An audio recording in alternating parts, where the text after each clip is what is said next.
بسم اللہ الرحمن الرحیم۔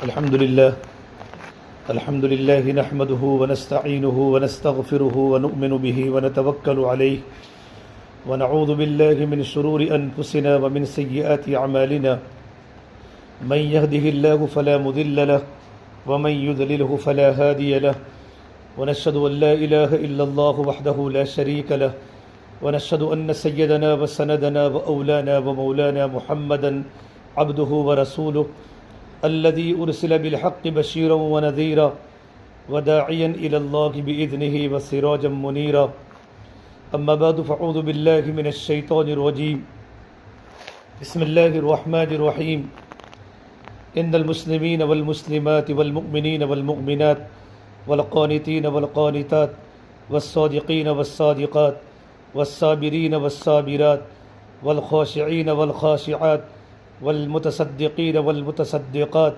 والصائمين والصائمات والحافظين فروجهم والحافظات والذاكرين الله كثيرا والذاكرات أعد الله لهم مغفرة وأجرا عظيما وما كان لمؤمن ولا مؤمنة إذا قضى الله ورسوله أمرا أن يكون لهم الخيرة من أمرهم ومن يعص الله ورسوله فقد ضل ضلالا مبينا وقال النبي صلى الله تبارك وتعالى عليه وسلم إذا سلت امرأة خمسها وصامت شهرها وحسنت فرجها وأطاعت بعلها دخلت من أي أبواب الجنة شاءت وقال النبي صلى الله تبارك وتعالى عليه وسلم الدنيا كلها متاع وخير متاع الدنيا المرأة الصالحة او کما قال النبی صلی اللہ تبارک و تعالی علیہ وسلم۔ میرے محترم بھائیوں، میری محترم دینی بہنوں، اللہ کا بہت بڑا کرم اور احسان ہے کہ پروردگار عالم نے دین کی بات کی سمجھ بوجھ کے لیے اللہ نے ہمیں جمع فرمایا۔ قرآن کریم میں اللہ تعالیٰ فرماتے ہیں کہ دین کی باتوں کی یاد دہانی کرایا کرو، کہ دین کی باتوں کی یاد دہانی کرانا ایمان والوں کو نفع دیتا ہے۔ وذکر فإن الذکر تنفع المؤمنین، کہ دین کی باتوں کی یاد دہانی کرانا، دین کی باتوں کا مذاکرہ کرنا، دین کی باتوں کی تذکیر کرنا ایمان والوں کو نفع دیتا ہے۔ اس آیت کے تحت میں علماء نے لکھا ہے کہ صرف منافقین کو نفع نہیں ہوتا، باقی منافقین کے علاوہ پروردگار عالم کی باتیں جن دلوں پر اترتی ہیں ان کے دلوں کو نفع ہوتا ہے، ان کی دلوں کی ضمیریں بیدار ہوتی ہیں، ان کے دلوں کی ضمیریں جاگتی ہیں۔ اللہ تبارک و تعالیٰ کی نگاہ میں جو چیز ہے وہ دل ہے۔ یوم لا ينفع مال ولا بنون الا من اتى اللہ بقلب سلیم۔ اللہ تعالیٰ قرآن کریم میں فرماتے ہیں کل قیامت کے دن نہ کوئی مال نفع دے گا، نہ کوئی نرینہ اولاد نفع دے گی۔ پروردگار عالم تو بندے اور بندیوں کے قلب سلیم کو دیکھیں گے، اس کا قلب سالم کیسا ہے، اس کے دل میں اللہ کا غیر نہیں، اللہ کی محبت ہے، اللہ کا یقین ہے۔ قلب سالم اس دل کو کہتے ہیں جو دل اللہ کے غیر سے پاک ہو، جو دل اللہ کی محبت، اللہ کے رسول کی محبت سے پاک ہو۔ جس دل میں صرف اللہ کی اللہ ہو وہ دل قلب سلیم ہے۔ اور فرما اللہ کے نبی صلی اللہ تبارک و تعالی علیہ وسلم نے انسان کے بدن میں گوشت کا لوتھڑا ہے، ان فی الجسد لمضغہ فإن صلحت صلح الجسد کلہ۔ اگر وہ گوشت کا لوتھڑا صحیح سالم ہوتا ہے تو پورا جسم صحیح سالم ہوتا ہے، پوری باڈی صحیح سالم ہوتی ہے۔ اگر وہ گوشت کا لوتھڑا بیکار ہو جاتا ہے تو پوری باڈی پر اس کا اثر پڑتا ہے، پوری باڈی فساد میں آ جاتی ہے، خرابی میں آ جاتی ہے۔ وَإِن فَسَدَتْ فَسَدَ الْجَسَدُ كُلُّهُ۔ پھر آپ صلی اللہ تبارک و تعالیٰ علیہ وسلم نے یہ حدیث سنانے کے بعد آگے فرمایا الا وہی القلب، اے میرے بندو، اے میری بندیوں، وہ انسان کا دھڑکتا ہوا دل ہے۔ آپ صلی اللہ تبارک و تعالیٰ علیہ وسلم نے اپنی محنت کا جو میدان بنایا ہے وہ صحابہ اور صحابیات کا دل بنایا۔ آپ نے محنت کا میدان صحابہ کرام کے جسم کو نہیں بنایا۔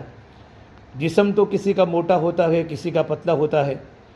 حضرت عبداللہ مسعود رضی اللہ تعالیٰ عنہ بڑے فقیہ صحابی گزرے ہیں، بڑے فقیہ صحابی، بڑے عالم تھے، بڑے مفتی تھے، بڑے قاری تھے۔ آپ صلی اللہ تبارک و تعالیٰ علیہ وسلم کی دنیا سے پردہ فرمانے کے بعد دور فاروقی میں کوفہ والوں نے ان کا تقاضا کیا تو حضرت عمر فاروق نے مدینہ منورہ میں ان کی ضرورت کے باوجود کوفہ کے اندر حضرت عبد المسعود کو وہاں بھیجا، اور انہوں نے وہاں جا کر اتنی محنت فرمائی کہ گھر گھر میں قرآن کریم کی تلاوت زندہ ہو گئی، گھر گھر میں ذکر زندہ ہو گیا، گھروں کے اندر دینی بیداری آ گئی، بچوں میں بیداری آئی، مردوں میں بیداری آئی، لڑکیوں میں بیداری آئی، بڑی عورتوں میں بیداری آئی، اور ان کی دین کا چرچا کوفہ کی گھر گھر میں، کوفہ کی بستی میں ہونے لگا۔ ایک مرتبہ کھجور کے درخت پر چڑھے ہوئے تھے، اور ان کی پنڈلی بہت باریک تھی، بہت کمزور صحابی تھے جسم کے اعتبار سے، تو ان کی پنڈلی کو دیکھ کر صحابہ کرام ہنسے، مسکراہٹ ہوئی۔ تو آپ نے کہا کیوں ہنستے ہو؟ تو کہ اللہ کے نبی صلی اللہ تبارک و تعالیٰ علیہ وسلم، حضرت عبداللہ کی پنڈلی کتنی کمزور ہے؟ تو آپ نے فرمایا تمہاری نگاہ میں عبداللہ کی پنڈلی کمزور ہے، لیکن اللہ تبارک و تعالیٰ کی بارگاہ میں حضرت عبداللہ کی پنڈلی احد پہاڑ سے بھی زیادہ وزنی ہے، اس لیے کہ ان کے پاس علم تھا، ان کے پاس فقہ تھا، ان کی زندگی میں تقویٰ تھا، ان کا وہ ایمانی سطح تھی، وہ ایمانی لیول تھا کہ آپ صلی اللہ تبارک و تعالیٰ علیہ وسلم نے صحابہ کے سامنے ان کے مقام کو بتایا کہ ان کے جسم کو مت دیکھو، ان کے عمل کو دیکھو، ان کے پاس اللہ کا دین کتنا ہے، ان کی زندگی میں اللہ کا تعلق کتنا ہے، ان کے پاس قرآن کا علم کتنا ہے، ان کے بعد حدیث کا علم کتنا ہے، وہ قرآن کو کتنا سمجھے ہوئے ہے، اور ان سے امت کو کتنا نفع ہو رہا ہے۔ آپ صلی اللہ تبارک و تعالیٰ علیہ وسلم نے ان کی دل کی بات صحابہ کو سمجھائی۔ تو آپ صلی اللہ تبارک و تعالیٰ علیہ وسلم نے اپنی محنت کا میدان جو ہے وہ صحابہ و صحابیات کے جسم کو نہیں بنایا، بلکہ اپنی محنت کا میدان صحابہ و صحابیات کے دل کو بنایا۔ میری بہنوں، جب دل بن جاتے ہیں تو انسان کی ساری زندگی بدل جاتی ہے۔ جب دل بن جاتے ہیں تو آنکھوں کا دیکھنا صحیح ہو جاتا ہے، جب دل بن جاتے ہیں تو کانوں کا سننا صحیح ہو جاتا ہے، جب دل بن جاتے ہیں تو ہاتھوں کا پکڑنا صحیح ہو جاتا ہے، جب دل بن جاتا ہے تو پیروں کی چلت پھر صحیح ہو جاتی ہے، اور پورا وجود اللہ تعالیٰ کی فرما برداری میں آ جاتا ہے۔ ہماری سوچ نیکی والی بن جاتی ہے، ہمارا دماغ، ہمارا دل نیکی کی طرف چلتا ہے، اللہ کے حکموں کی طرف چلتا ہے، اللہ کے نبی کے طریقوں کی طرف چلتا ہے، ہماری خواہشات اللہ کا دین بن جاتی ہے، گندے خیالات دلوں سے نکل جاتے ہیں، گندی سوچیں دماغوں سے نکل جاتی ہیں۔ یہ اس وقت نکلتی ہے جب ہمارا دل بنتا ہے۔ اس لیے آپ صلی اللہ تبارک و تعالیٰ علیہ وسلم نے صحابہ و صحابیات کے دلوں سے آپ نے دنیا کی فکروں کو نکالا، دنیا کی محبت کو نکالا، اور دنیا کی فکروں کو نکال کر آخرت کو اتنا بھرا، اللہ کی محبت کو اتنا بھرا کہ تمام کے تمام صحابہ و صحابیات آخرت والی بن گئی تھی۔ اور صحابہ کا مقولہ ہے انما ہممنا الآخرہ، ہمارے عزائم تو آخرت ہے، ہماری فکریں تو آخرت ہے، لیست ہممنا الدنیا، ہماری فکریں دنیا نہیں، ہمارے عزائم دنیا نہیں۔ آپ صلی اللہ تبارک و تعالیٰ علیہ وسلم نے صحابہ کے مجمع کو اور صحابیات کو اتنا آخرت والا بنایا تھا کہ صحابہ کے چھوٹے چھوٹے بچے امت کے غم میں روتے تھے۔ اصل جو بننے کی چیز ہے وہ دل ہے، اسے دلوں پر محنت کرائی جاتی ہے۔ جس جگہ پر ہمارا تربیتی کیمپ ہو رہا ہے، جس بستی میں، وہاں خانقاہ کا نظام بھی چلتا ہے، اور ہمارے جو مشائخ ہیں، مشائخ وہ دل پر انگلی رکھ کر اللہ کا ذکر کراتے ہیں، اللہ کا ورد کراتے ہیں کہ سب دلوں کے اندر اللہ تبارک و تعالیٰ اتر جائے۔ اور اللہ فرماتے یا ابن آدم قلبک لی فلا تدخل فیہ حب غیری، یہ آدم کی بیٹی تیرا دل تو میرے لیے ہے، میرے علاوہ کسی اور کی محبت دل میں داخل مت کر۔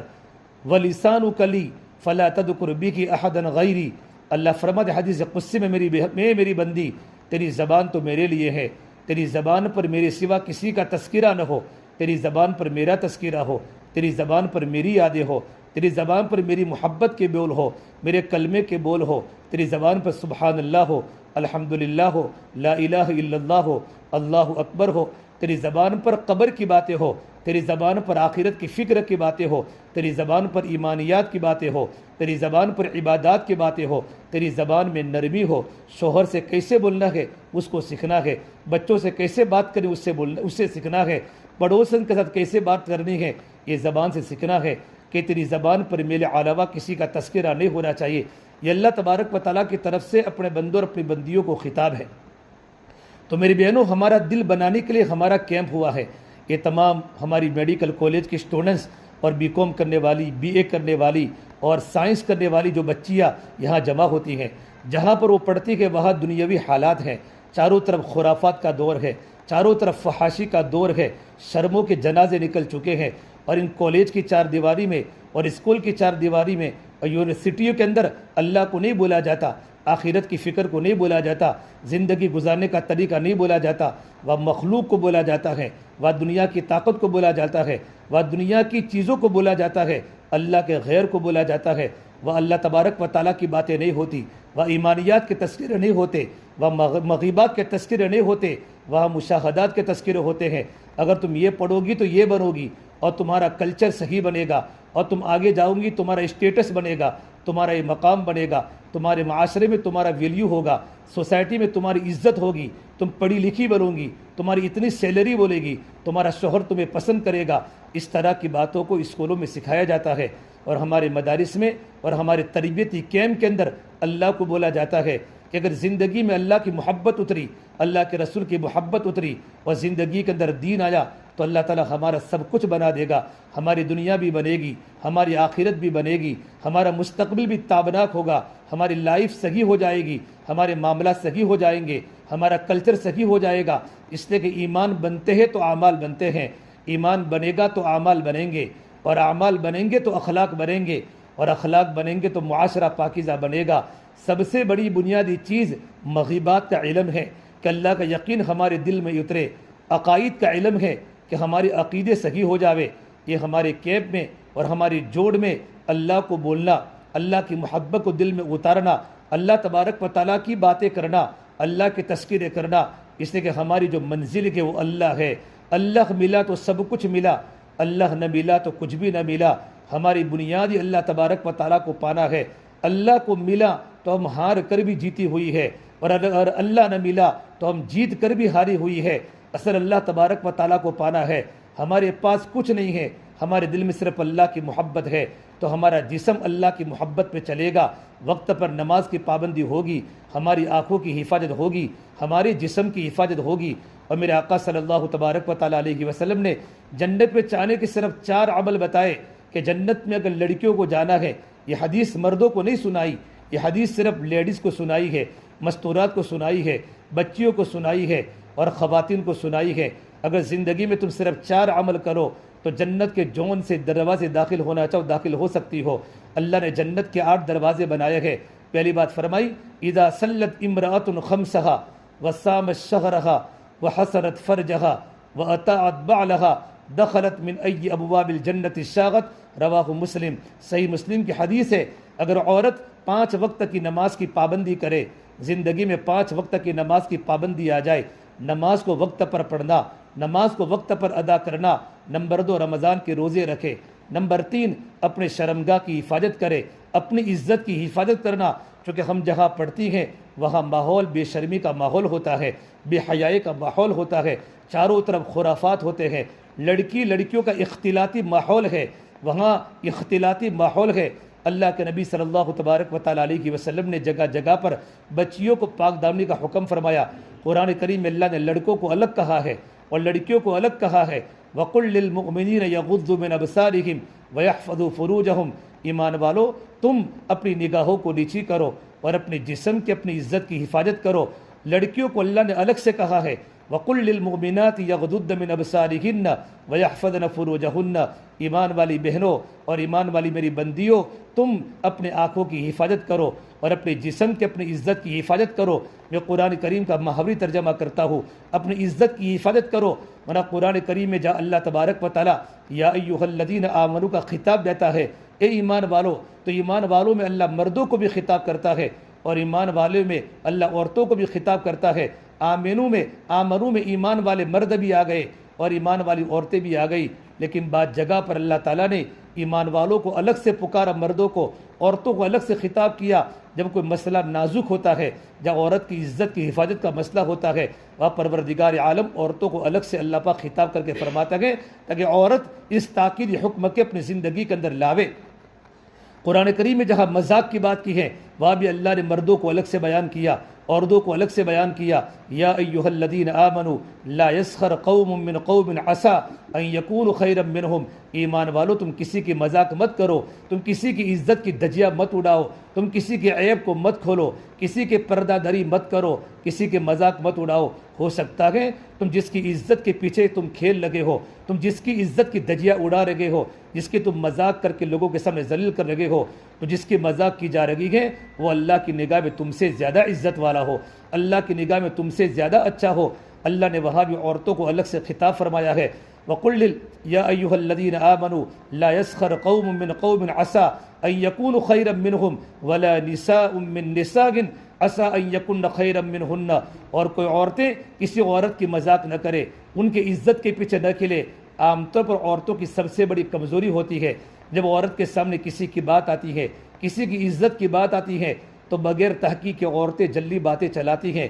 اسے علماء نے ایک جگہ پر لکھا ہے، 4 عورتیں جمع ہو گئی اور 5 عورتیں جمع ہو گئی اور کوئی یوں کہے کہ عورتیں خاموشی کے ساتھ بیٹھی تھی، یہ عورت کا سب سے بڑا جھوٹ ہے۔ عورتیں جمع ہو اور عورتیں باتیں نہ کریں، دنیاوی باتیں بھی کرتی ہیں، لیکن عام طور پر عورتوں کو ان باتوں کرنے میں لذت آتی ہے جن باتوں کے اندر کسی کی عزت کا مسئلہ ہو، کسی کی منگنی کا مسئلہ ہو، کسی کی عزت کا مسئلہ ہو۔ اور فرمایا اللہ کے نبی صلی اللہ تبارک و تعالیٰ علیہ وسلم نے، من ستر مسلما ستر اللہ عورتہ ستر اللہ فی الدنیا والآخرہ، کسی مسلمان مرد نے اور کسی مسلمان عورت نے کسی کی عزت کی حفاظت کی، کسی کی عزت کو بچایا تو پروردگار عالم دنیا اور آخرت میں اس کے عیبوں کو چھپائے گا، اس کی عزت کو بچائے گا۔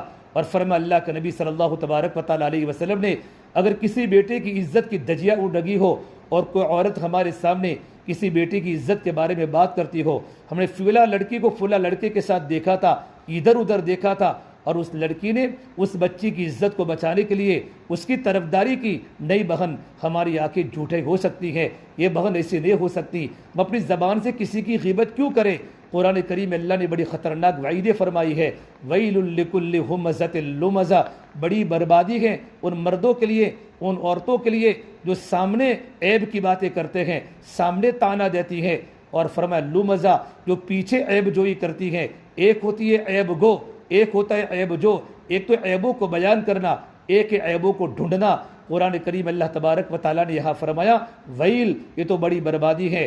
اور ابن کثیر نے ویل کا ترجمہ لکھا ہے، ویل جہنم کے ایک وادی کا نام ہے جس سے روزانہ جہنم 70,000 مرتبہ اللہ سے پناہ مانگتی ہے کہ پروردگار عالم یہ خطرناک جہنم ہے، اتنا خطرناک جہنم کا ایریا ہے، جہنم کا ڈپارٹمنٹ ہے جہاں اللہ ان مردوں کو ڈالے گا، ان عورتوں کو ڈالے گا جن میں 2 خطرناک قسم کی بیماری ہو، ایک عیب گو ہو، عیبوں کو بیان کرنا، ایک عیب جو ہو، عیبوں کو تلاش کرنا۔ جس عورت کا مزاج بگڑ جاتا ہے اس کو ہر ایک کے اندر عیوب دکھتے ہیں، بھلائیاں نہیں دکھتی، خوبیاں نہیں دکھتی۔ اللہ کے نبی صلی اللہ تبارک و تعالیٰ علیہ وسلم کی حدیث ہے، میرے نبی نے فرمایا ظنوا بالمؤمنین خیرا، ایمان والوں کے ساتھ اچھا گمان کرو۔ ہمارے حضرت مولانا قمر الزمان صاحب الہ آبادی دعوت برکاتہم فرماتے ہیں کہ بدگمانی کے لیے دلیل چاہیے اور دلیل کے لیے علت چاہیے۔ اگر ہم نے کسی کے ساتھ بدگمانی کی، یہ لڑکی ایسی ہے، یہ لڑکا ایسے ہے، تو اس کے لیے دلیل چاہیے، کس دلیل کی بنیاد پر تم نے بدگمانی کی۔ اور فقہا کا اصول ہے دلیل کے لیے علت چاہیے، لیکن اچھے گمان کے ساتھ کوئی دلیل کی ضرورت نہیں ہے، کوئی علت کی ضرورت نہیں ہے، بلکہ اچھے گمان پر اللہ تبارک و تعالیٰ کی طرف سے ہمیں اجر ملے گا۔ آپ صلی اللہ تبارک و تعالیٰ علیہ وسلم دنیا سے پردہ فرمانے کے 3 دن پہلے آپ نے مدینہ منورہ کے بہت بڑے صحابی جابر بن عبداللہ سے فرمایا، اے جابر، اللہ سے بھی اچھا گمان کرو اور مخلوق سے بھی اچھا گمان کرو۔ جابر، زندگی میں خوشی چاہتے ہو اور زندگی کے اندر اطمینان چاہتے ہو، زندگی میں سکون چاہتے ہو تو اللہ سے کبھی بدگمان مت ہونا۔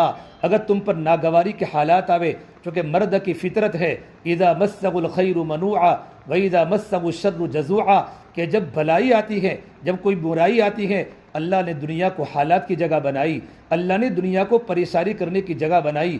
ہمارے استاد محترم کے استاد مولانا ابرار صاحب دلیوی رحمۃ اللہ علیہ، سابق شیخ الحدیث دارالعلوم فلاح دارین ترکیسر نے اپنی کتاب فیض ابرار میں ایک جگہ پر ایک بات نقل کی ہے کہ جب اللہ تبارک و تعالیٰ نے آدم علیہ السلام کا پتلا بنایا تو آدم علیہ السلام کے پتلا بنانے کے بعد پروردگار عالم نے 40 دن اللہ نے بارش برسائی۔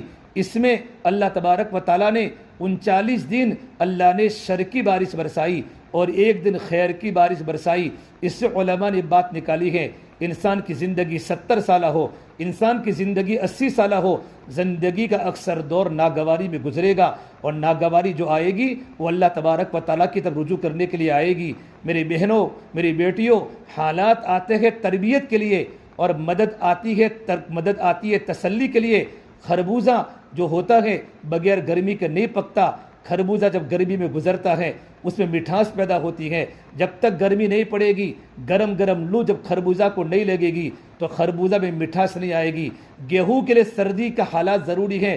جب تک کڑک کڑک سردی جب گیہوں کو نہیں لگتی تب تک گیہوں کے اندر مٹھاس پیدا نہیں ہوتی اور گیہوں صحیح نہیں ہوتے. کبھی کبھی زندگی میں ناگواریاں آتی ہیں، ناگواریوں سے ڈرنا نہیں چاہیے. ایک بہت بڑے مدینہ منورہ کے مالدار صحابی حضرت عبد الرحمن بن عوف رضی اللہ تعالیٰ عنہ جو مدینے کے مالدار صحابی ہے، میرے نبی نے ان کو رحمان کے تاجر کا لقب دیا اور ٹاپ 10 صحابہ کرام میں ہے جنہوں نے اللہ کے نبی صلی اللہ تبارک و تعالیٰ علیہ وسلم نے جن کو ایک ساتھ جنت کی بشارت سنائی کہ ابو بکر جنتی ہے، عمر جنتی ہے، عثمان جنتی ہے، علی جنتی ہے، سعد بن وقاص جنتی ہے، طلحہ جنتی ہے، زبیر جنتی ہے، عبد الرحمن جنتی ہے، ابو عبیدہ بن جراح جنتی ہیں. ان 10 صحابہ کرام کو اللہ کے سعید بن زید جنتی ہیں.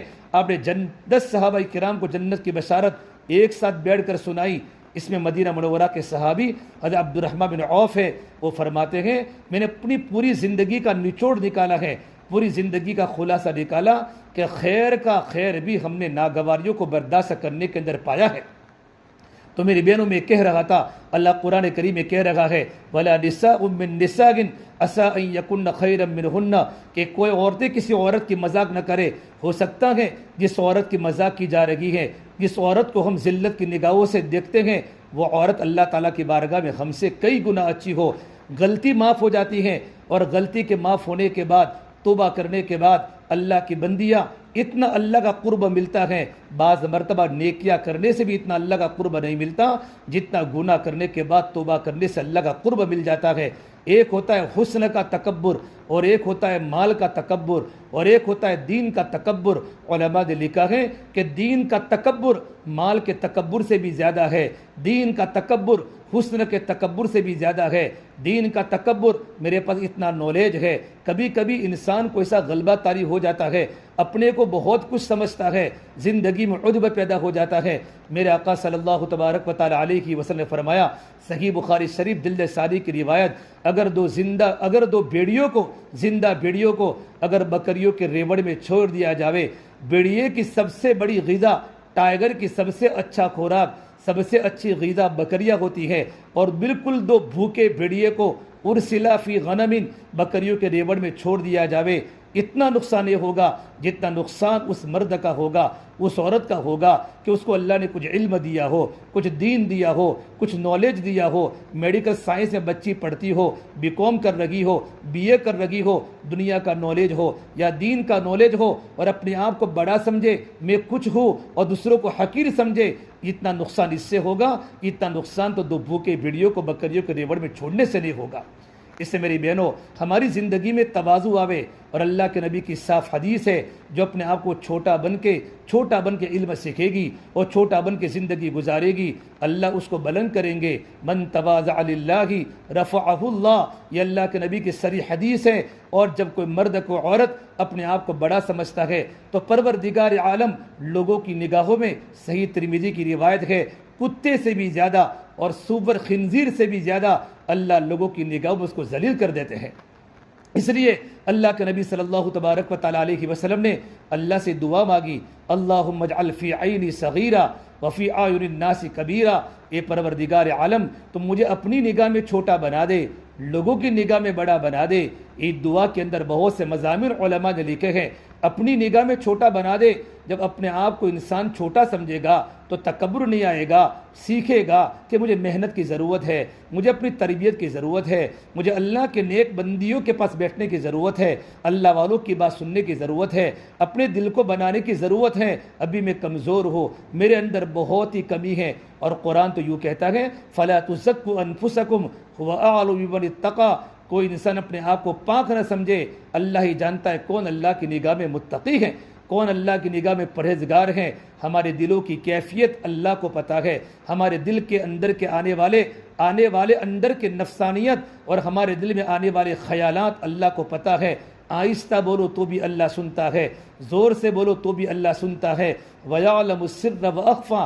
مفتی محمد شفیع عثمانی صاحب نے اس کا ترجمہ کیا ہے کہ تمہارے دل میں آنے والی دھڑکن، دل میں آنے والا ارادہ چاہے اچھا ارادہ ہو چاہے غلط ارادہ ہو، اللہ اس کو بھی جانتا ہے۔ وَأَخْفَى، ابھی تک تمہارے دل میں کوئی ارادہ نہیں آیا، مستقبل میں اور بھوشیہ میں تمہارے دل میں کون سا ارادہ آئے گا، نیکی کا ارادہ آئے گا یا بدی کا ارادہ آئے گا، اس ارادے پر بھی اللہ تبارک و تعالیٰ کی پکڑ ہے۔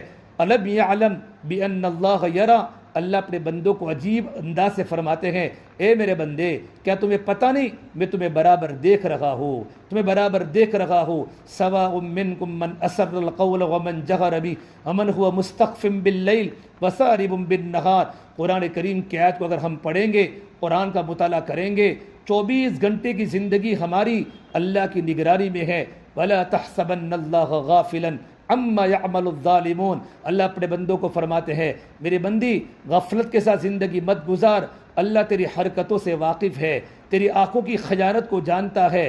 یعلم خائنۃ الاعین وما تخفی الصدور، تیری آنکھیں کہاں چمکتی ہیں، تیری آنکھیں کن چیزوں کو دیکھتی ہیں۔ میری بہنوں، جب ایمان کمزور ہو جاتا ہے تو بدن کے سارے اعضاء قابو کھو بیٹھتے ہیں، ایمان کھوکھلا ہو جاتا ہے تو دیکھنا بدل جاتا ہے، بولنا بدل جاتا ہے، پکڑنا بدل جاتا ہے، ہمارا پورا بدن کا وجود گناہوں کی طرف مائل ہو جاتا ہے، خواہشات کی طرف مائل ہو جاتا ہے، دل بنتا ہے، بدن کے سارے اعضاء بنتے ہیں، دل میں ایمان آتا ہے، لا الہ الا اللہ آتا ہے۔ لا الہ الا اللہ یہ دل کی چیز ہے، محمد الرسول اللہ یہ باہر کی چیز ہے۔ لا الہ الا اللہ یہ چھپ نہیں سکتا، لا الہ الا اللہ یہ ظاہر ہو نہیں سکتا، محمد الرسول اللہ یہ چھپ نہیں سکتا۔ جب لا الہ الا اللہ جب دل میں اترتا ہے تو محمد رسول اللہ ہماری زندگی میں ظاہر ہوتا ہے، ہماری عبادات بتائے گی میں محمد رسول اللہ کی غلام ہوں، میرا کلچر بتائے گا، میرا کیریکٹر بتائے گا، میرے اخلاق بتائیں گے، میری معاشرت، میرا رہن سہن، میرا رویہ، میرا سلوک، میری زبان کا میٹھا بول بتائے گا کہ میں اللہ کے نبی صلی اللہ تبارک و تعالی علیہ وسلم کی تعلیمات پر چل لگی ہوں۔ میرے معاملات بتائیں گے، میرا لین دین بتائیں گے کہ میں اللہ کے نبی صلی اللہ تبارک و تعالی علیہ وسلم کے طریقے کو فالو کر رہی ہوں، اللہ کے نبی کی زندگی کو فالو کر رہی ہوں۔ میری بہنوں، جب ایمان کمزور ہو جاتا ہے تو آنکھوں کا دیکھنا غلط ہو جاتا ہے۔ اللہ فرماتے ہیں یعلم خائنۃ الاعین وما تخفی الصدور، پروردگار عالم تمہاری آنکھوں کی خیانت کو جانتا ہے، تمہاری آنکھیں کن چیزوں کی تصویریں تمہارے دماغ میں لے رہی ہیں۔ اللہ نے ایک آنکھ میں 13 کروڑ بلب رکھے، دوسری آنکھ میں اللہ نے 13 کروڑ بلب رکھے، ہماری 2 آنکھوں میں 26 کروڑ بلب ہے، ہماری آنکھ میں ہزاروں انسانوں کی تصویر ہے، ماں کی تصویر ہے۔ اب ماں کو یاد کرے گی دماغ سے تو ماں کی تصویر تمہارے آنکھوں میں آ جائے گی، اپنے ابا کو یاد کرے گی، ابا کی تصویر تمہارے آنکھوں میں آ جائے گی، اپنی بہن کو یاد کرے گی، بہن کی تصویر تمہارے آنکھوں میں آ جائے گی، اپنی بھائی کو یاد کرے گی، بھائی کی تصویر آپ کی آنکھوں میں آ جائے گی۔ ہماری آنکھ نے کتنوں کے فوٹو لیے ہیں، میرا اللہ کتنی بڑی نعمت ہم کو دی ہے۔ اللہ اگر 26 کروڑ بلب میں سے 4-5 بلب اللہ بجھا دے، ہمیں دکھے تو سہی لیکن سارا سفید دکھے، ریڈ بھی سفید دکھے، بلیک بھی سفید دکھے، یلو بھی سفید دکھے، پنک بھی سفید دکھے، ساری جہاں ہمیں سفید دکھے، کبھی اللہ نے ہماری آنکھوں کا بل مانگا؟ ایک ہی بل مانگا ہے، یا ابن آدم جعلت لک العینین وجعلت لها غطاء فانظر بعینہ ما احللتہ، یا آدم کی بیٹی میں نے تجھے 2 آنکھیں عطا فرمائی اور آنکھوں پر پردہ عطا فرمایا، اے میری بندی اس آنکھ سے وہ چیز دیکھ جو میں نے تیرے لیے حلال کیا ہے۔ میری بہنوں، یہ آنکھوں کا بل ہے، حلال چیزوں کو دیکھنا ہے، اپنے شوہر کو محبت سے دیکھنا۔ میرے نبی نے فرمایا جب بیوی اپنے شوہر کو دیکھ کر مسکراتی ہے اور شوہر بیوی کو دیکھ کر مسکراتے ہیں تو پروردگار عالم دونوں کو دیکھ کر مسکراتے ہیں۔ کتنی بڑی حدیث ہے، اپنے ماں باپ کو محبت کی نگاہوں سے دیکھنا مقبول حج اور عمرے کا ثواب ملتا ہے۔ وہاں ہماری آنکھیں دیکھے، اپنے شوہر کو نکاح کے بعد دیکھنا اور اپنے ماں باپ کو روزانہ دیکھنا، جتنی مرتبہ نیت کروں گی پروردگار عالم آپ کو مقبول حج کا ثواب ملے گا۔ ہماری ہماری آنکھیں قرآن کو دیکھے تو اللہ فرماتے ہیں یعلم خائنۃ الاعین، ہم اللہ تبارک و تعالی ہمارے آنکھوں کی خیانت کو جانتا ہے۔ آنکھ نے غلط دیکھا، ہمارے دل میں جو فوٹو آئے، جس کو دیکھا اس کا فوٹو ہمارے دل میں آیا، اس کے خیالات ہمارے دل میں آئے، اس کی محبت غلط ہمارے دل میں آئی۔ وما تخفی الصدور، پروردگار عالم دلوں کے بیدوں کو بھی جانتا ہے۔ میری بہنوں، یہ ہمارا تربیتی جو کیمپ ہو رہا ہے، تربیتی جو ہماری کانفرنس ہو رہی ہیں، ان تربیتی کیمپ کے اندر اللہ کو بولنا، ایمان صرف دو چیزوں کا نام ہے، یقین اور تقوی۔ اللہ تبارک و تعالیٰ کا یقین پیدا آ جائے اور ہمارے دل میں اللہ کا ڈر پیدا ہو جائے، میرا اللہ مجھے دیکھ رہا ہے، میں اپنی جوانی غلط نہیں کر سکتی، اپنی جوانی میں پاک دامنی ضروری ہے۔ تو میرے نبی نے 4 باتیں فرمائی تھی، 5 وقت کی نماز کی پابندی کرے، رمضان کے روزے رکھے، وحسنت فرجہا، اور اپنی عزت کی حفاظت کرے، وَأَطَاعَتْ بَعْلَهَا، اور اپنے شوہر کی تابعداری کرے، دخلت من ای ابواب الجنت شاغد، جنت کے جون سے دروازے داخل ہونا چاہے اللہ اس کو داخل کرے گا۔ اسے میری بیٹیوں، اے میری بہنوں، 4 باتوں کی پابندی ہمیں کرنی ہے، 5 وقت کی نماز کی پابندی کرنی، رمضان کا مبارک مہینے میں فرض روزے رکھنے، اور اپنی عزت کی حفاظت اس عمر میں کرنی ہے۔ یہ عمر بڑی عمر ہے، بڑی پاک دامن عورت ہے، اسے ماں باپ کی پوچھے بغیر کبھی گھر کو نہیں چھوڑنا، شادی کے بعد شوہر کے پوچھے بغیر اپنے گھر کو نہیں چھوڑنا۔ صدیقہ عائشہ رضی اللہ تعالیٰ اللہ کے نبی کی محبوبہ بیوی ہے، اتنی بڑی عالمہ، 2200 سے زیادہ حدیثوں کی عالمہ تھی، قرآن کریم کی حافظہ تھی۔ آپ صلی اللہ تبارک و تعالی علیہ وسلم کے پاس 9 سال رہی، اور 9 سال کی صحبت میں چھوٹی عمر میں اتنے بڑے علوم کا ذخیرہ جمع کیا۔ امام زہری فرماتے ہیں اگر ساری ازواج مطہرات کے علم کو جمع کیا جائے اور ماں عائشہ کے علم کو جمع کیا جائے، حضرت عائشہ کا علم بڑھ جائے گا۔ علماء کا متفقہ فیصلہ ہے، تمام صحابہ کرام کو اللہ تبارک و تعالیٰ نے آدھا علم دیا، اور آدھا علم صرف حضرت عائشہ کو دیا۔ بڑے بڑے صحابہ آپ صلی اللہ تبارک و تعالیٰ علیہ وسلم کے دنیا سے پردہ فرمانے کے بعد بڑے بڑے کاتبین وحی، زید ابن ثابت، حضرت عبداللہ ابن عمر، حضرت عمر فاروق کے بیٹے عبداللہ ابن عمر ابن عاد، جو نبی کی باتوں کو لکھنے والے، حضرت ابو ہریرہ حدیثوں کو جمع کرنے والے، اور ابن عباس جو قرآن کریم کے سب سے بڑے عالم حبر الائمہ ہیں، قرآن کریم کے بڑے مفسر ہیں، جب ان کو کوئی مسئلے میں تکلیف پڑتی تھی، یہ سارے کے سارے صحابہ جو عالم دین بھی تھے، حضرت عائشہ کے پاس آ کر پردے میں اپنے مسائل کا حل کرواتے تھے۔ اتنی بڑی عالمہ اور چھوٹی عمر میں نکاح ہوا ہے۔ علماء نے اس کے بارے میں 2 باتیں لکھی ہیں۔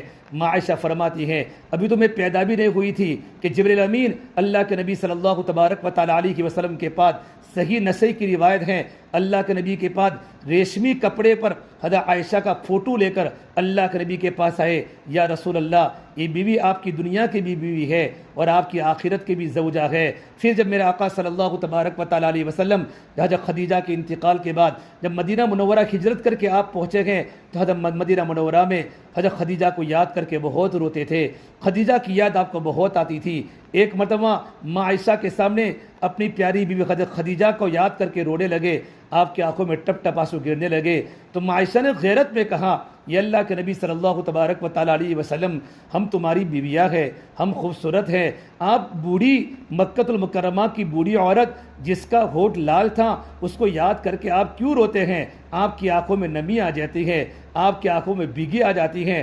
حضرت عائشہ کی بات پر آپ کو غیرت آ گئی، آپ کے چہرے کے تیور بدل گئے۔ عائشہ تو کیا بات کرتی ہے، وہ تو میری خدیجہ تھی، جب لوگوں نے میرا ساتھ چھوڑ دیا خدیجہ نے مجھے ساتھ دیا، جب لوگوں نے مجھے دھکے مار کر نکالا میری خدیجہ نے مجھے پناہ دی، جب لوگوں نے ایمان قبول کرنے سے انکار کیا میری خدیجہ نے ایمان قبول کیا، اور میری خدیجہ مالدار ترین مکہ کی عورت تھی، اپنا سارا مال میرے دین پر لٹا دیا، گھر میں کھانے کے فاقے برداشت کیے، میری بچیوں کی اچھی تربیت کی۔ اللہ کے نبی یوں کر کے حضرت عائشہ کو کہنے لگے۔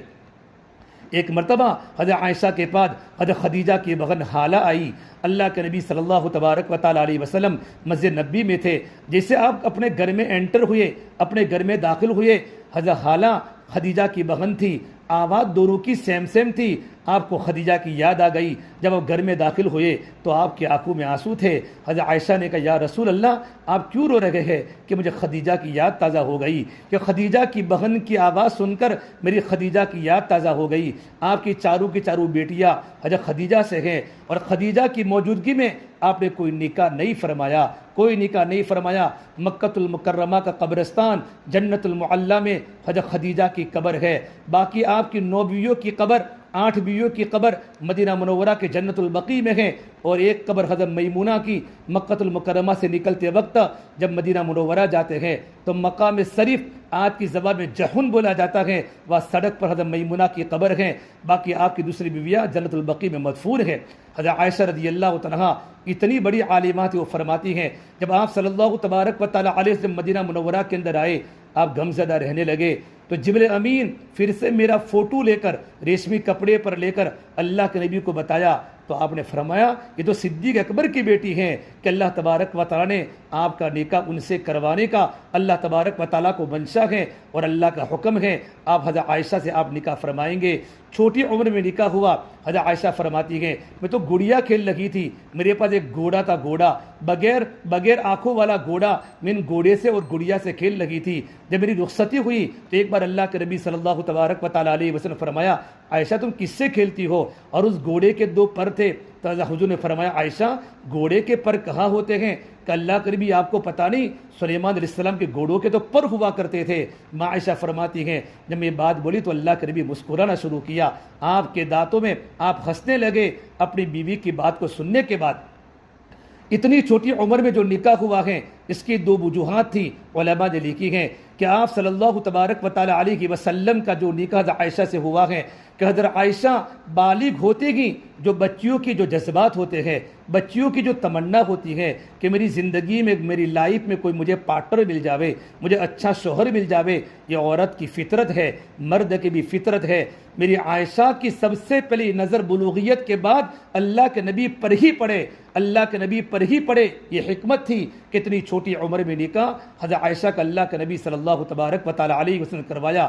اور آگے دوسری بات بتائی ہے حضرت عائشہ نبی کے پاس جب چھوٹی عمر میں جائے گی تو چھوٹی عمر میں بچوں کا دماغ اچھا ہوتا ہے، بچوں کا ذہن اچھا ہوتا ہے، بچیوں کا ذہن اچھا ہوتا ہے، تو آپ صلی اللہ تبارک و تعالیٰ علیہ وسلم کی صحبت میں رہ کر بہت بڑے علم کو حاصل کرے گی۔ اور یہی ہوا، ماں عائشہ قرآن کی تو حافظہ تھی، حدیث کی تو عالمہ تھی، لیکن طب کا بھی علم وہ جانتی تھی۔ حضرت عروہ ان کے بھانجے فرماتے ہیں میں نے عائشہ کو کہا عائشہ تم کو حدیث کا علم تو بہت زیادہ ہے، اس میں کوئی تعجب کی بات نہیں ہے کہ تم اللہ کے نبی کی بیوی ہو اور صدیق اکبر کی بیٹی ہو، تم قرآن کریم کی حافظہ ہو، اس میں کوئی تعجب کی بات نہیں ہے کہ تمہاری ابا ابو بکر ہیں اور تم اللہ کے نبی صلی اللہ تبارک و تعالیٰ علیہ وسلم کی زوجہ محترمہ ہو، آپ نے میرے نبی کے پاس قرآن کریم کو سیکھا ہے، لیکن تم کو ڈاکٹری کا علم ہے، اس پر مجھے تعجب ہوتا ہے، تم گھر میں رہنے والی، پردے میں رہنے والی، تم نے میڈیکل سائنس کو کب پڑھا، تم نے طب کا علم کیسے حاصل کیا؟ تو عائشہ فرماتی، صحیح بخاری کی روایت ہے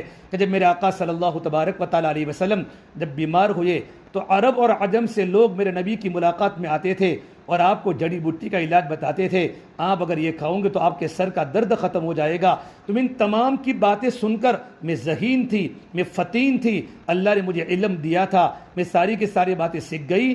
جب بھی میرے نبی کو کوئی بیماری ہوتی تھی تو میں جڑی بوٹی کا علاج کر کے میرے نبی کا علاج کیا کرتی تھی، میں خود علم طب کو مکمل حاصل کر چکی تھی۔ میری بہنوں، یہ اللہ کے نبی کی بیگم ہے، لیکن زندگی میں کتنے اخلاق تھے، کتنے اخلاق تھے، زندگی میں کتنا بڑا علم تھا، کتنی سخی تھی، کتنی راتوں کو رونے والی تھی۔ اور ماں عائشہ کی فضیلت، فرما اللہ کے نبی صلی اللہ تبارک و تعالیٰ علیہ وسلم نے حضرت عائشہ کی فضیلت دنیا کی تمام عورتوں پر ایسی ہیں جیسے سرید کی فضیلت تمام کھانوں پر ہے۔ سرید ایک عرب کا کھانا ہوتا تھا، عرب کے مرد بھی اور عرب کی عورتیں بھی بڑی محبت سے کھانا کھاتے تھے اور بہت کم لوگوں کے گھروں میں کھانا پکتا تھا۔ تو میرے آقا نے فرمایا حضرت عائشہ کی فضیلت تمام عورتوں پر ایسی ہے جیسے سرید کھانے کی فضیلت تمام کھانوں پر ہے۔ ایک مرتبہ اللہ کے نبی صلی اللہ تبارک و تعالیٰ علیہ وسلم میں بات کہہ رہا تھا، جب بھی اپنے گھر سے نکلے اپنے شوہر کی بات کو شوہر کو پوچھ کر نکلنا ہے۔ اگر اپنی عمر چھوٹی ہے، ابھی نکاح نہیں ہوا، گھر سے اگر کسی کے گھر پر جانا ہو، خالہ کے گھر پر جانا ہو، پھوپھی کے گھر پر جانا ہو، پڑوس میں جانا ہو، اپنے ماں کو پوچھ کے جاوے، اپنے ابا کو پوچھ کر جاوے، والدین کو پوچھ کر جاوے۔ غزوہ مستلق کے موقع پر میرے آقا صلی اللہ تبارک و تعالیٰ علیہ وسلم حضرت عائشہ کو لے کر غزوے میں گئے ہیں۔ غزوہ مستلق کا موقع ہے، صحابہ کا مجمع ساتھ میں تھے۔ اس زمانے میں اللہ کے نبی کبھی کبھی ایک عورت کو، کبھی کبھی 2 بیویوں کو اب اللہ کے راستے کے سفر میں لے جاتے تھے۔ غزوہ مستلق کے موقع پر حضرت عائشہ اللہ کے نبی کے ساتھ ہے۔ اور آپ صلی اللہ تبارک و تعالیٰ علیہ وسلم جب یہ غزوہ پورا ہوا اور صحابہ کو روانگی کا حکم دیا کہ صحابہ کو روانہ ہونا ہے، تو صحابہ اپنے اونٹوں کی تیاری کرنے لگے، اونٹوں پر کجاوا باندھنے لگے۔ اور اس زمانے میں جو بیگمات تھی، جو اللہ کے نبی کی بیوی تھی، ان کو کجاوے میں بٹھاتے تھے، بالکل پردے میں لپٹ جاتی تھی اور کجاوا نیچے ہوتا تھا، اور کچھ صحابہ کرام اس کجاوے کو اونٹنی پر رکھ لیتے تھے۔ عائشہ فرماتی ہے جب صحابہ کے قافلے کا روانے کا وقت ہوا تو میں نے میرے نبی سے کہا، یہ اللہ کے نبی صلی اللہ تبارک و تعالیٰ علیہ وسلم، مجھے قضاء حاجت سے فارغ ہونا ہے، ایسا نہ ہو یہ قافلہ آگے جا کر سارے قافلے کو میری بنیاد پر روکنا پڑے۔ تو میں نے اللہ کے نبی سے چھٹی مانگی، یا آپ صلی اللہ تبارک و تعالیٰ علیہ وسلم مجھے قضاء حاجت سے فارغ ہونا ہے۔ میرے آقا صلی اللہ تبارک و تعالیٰ علیہ وسلم نے عائشہ کو کہا تم جلدی چلی جاؤ، تاکہ ابھی صحابہ کرام کو جاتے جاتے ٹائم لگے گا، ابھی اونٹوں کے اندر نکیل ڈالی جا رہی ہے، کجاوا تیار ہو رہا ہے۔ عائشہ فرماتی ہے میں قریب کے جنگل میں گئی، اور جنگل میں جانے کے بعد قضاء حاجت سے فارغ ہوئی۔ فارغ ہونے کے بعد جیسے ہی میں واپس آنے کے بعد دیکھا تو میرے گلے میں ہار نہیں تھا، میرے گلے کا ہار کہیں گر گیا تھا۔ تو میرے دماغ میں بات آ گئی کہ میرا ہار وہی گرا ہوگا جب میں اپنی ضرورت کو پورا کرنے کے لیے گئی تھی۔ اس مرتبہ اللہ کے نبی کو پوچھے بغیر چلی گئی، پہلی مرتبہ اللہ کے نبی کو پوچھ کر گئی تھی، لیکن جب دوسری مرتبہ ہار کو تلاش کرنے گئی، اس کے دل میں خیال آیا ابھی اونٹوں کا قافلہ روانہ ہونے کا وقت ہے، ابھی صحابہ اونٹوں کی تیاری کرنے گئے ہیں، میں اپنے ہار کو لے کر واپس آ جاؤں گی، لیکن وہاں جانے کے بعد لمبا وقت ہو گیا ہار کی تلاش میں۔ آپ صلی اللہ تبارک و تعالیٰ علیہ سمجھے میری عائشہ آ گئی ہوگی اور حوض میں بیٹھ گئی ہوگی، پردے میں لپٹ کر بیٹھ گئی ہوگی۔ حضرت عائشہ بالکل ہلکی پھلکی تھی، اور صحابہ کا مجمع نے 4-5 صحابہ کرام نے ایک کجاوے پر حوض کو رکھ کر اونٹنی پر رکھ دیا۔ صحابہ سمجھے حضرت عائشہ آ چکی ہیں اور ایک قافلہ روانہ ہو گیا۔ میری بہنوں، اتنی چھوٹی غلطی پر کتنی بڑی حالت ان کی خراب ہوئی ہے، اور زندگی میں کتنے خطرناک حالات ہوئے ہیں۔ واپس آنے کے بعد دیکھا کہ آپ صلی اللہ تبارک و تعالیٰ علیہ وسلم اور صحابہ کا مجمع تو روانہ ہو چکا ہے۔ ام المؤمنین ہے، حضرت عائشہ ہے، اللہ کے نبی کی بیگم ہے، محبوبہ بیوی ہے، اور حضرت صدیق اکبر کی بیٹی ہے۔ اتنی محبوبہ بیوی کہ ایک مرتبہ مکہ المکرمہ میں یہ بات مشہور تھی کہ میرے آقا صلی اللہ تبارک و تعالیٰ علیہ وسلم، صحیح مسلم کی روایت کہ آپ صلی اللہ تبارک و تعالیٰ علیہ وسلم حضرت عائشہ کے گھر پر جب آپ کی سونے کی باری ہوتی تھی تو مکہ والے مدینہ والے انتظار میں ہوتے تھے، جب کوئی نبی کو ہدیہ بھیجنا ہو ہدیہ تو اس وقت ہدیہ بھیجتے تھے جب اللہ کے نبی کے سونے کی باری حضرت عائشہ کے گھر پر ہوتی تھی، کیونکہ صحابہ کو معلوم تھا اور مدینہ منورہ میں صحابیت کو معلوم تھا کہ اللہ کے نبی تمام بیویوں کے ساتھ اچھا برتاؤ کرتے ہیں، عدل کرتے ہیں، انصاف کا برتاؤ کرتے ہیں، لیکن آپ کا دل حضرت عائشہ کی طرف زیادہ ہے، ان کے علم کی وجہ سے، ان کے تقوی کی وجہ سے۔ اور آپ نے اللہ تبارک و تعالیٰ سے بھی یہ کہا تھا، اے پروردگار عالم، میری جتنی بیویاں ہیں میں ہر ایک کے ساتھ انصاف کا برتاؤ کرتا ہوں، لیکن میرا دل عائشہ کی طرف زیادہ ہے، اے مولا میری پکڑ مت فرما۔ تو مدینہ منورہ کے لوگ جب بھی کوئی ہدیہ بھیجنا ہوتا تھا حضرت عائشہ کی باری میں ہدیہ بھیجا کرتی تھی۔ دوسری ازواج مطہرات کو اس بات کا علم ہوا جب میرے آقا صلی اللہ تبارک و تعالیٰ علیہ وسلم حضرت عائشہ کے گھر پر ہوتے ہیں تو مدینہ والے ہدیہ بیچتے ہیں، ہماری باری پر ہدیہ نہیں بیچتے۔ تو عورتیں جمع ہوئی، سوکلیں جمع ہوئی، اور ام سلمہ کو تیار کیا کہ ام سلمہ تم کسی بھی موقع پر بات میں اللہ کے نبی کو یہ بات بتا دو کہ جس طرح حضرت عائشہ کو دنیا کی چیزوں سے محبت ہے، ہمیں بھی محبت ہوتی ہے کہ ہماری باری کے اندر بھی ہدیہ آوے۔ ام سلمہ نے ایک موقع پا کر آپ صلی اللہ تبارک و تعالیٰ علیہ وسلم کو اپنی دوسری اللہ کے نبی کی بیویوں کی بات سنا دی، تو آپ نے ام سلمہ کی بات کو سن کر آپ نے اعراض فرما لیا، آپ نے اپنا منہ پھیر لیا۔ ام سلمہ نے دوسری مرتبہ کہا تو آپ نے اعراض فرما لیا، آپ نے اپنے چہرے انور کو آپ نے پھرا دیا۔ جب تیسری مرتبہ ام سلمہ نے کہا تو آپ نے اپنے چہرے کو پھیر دیا۔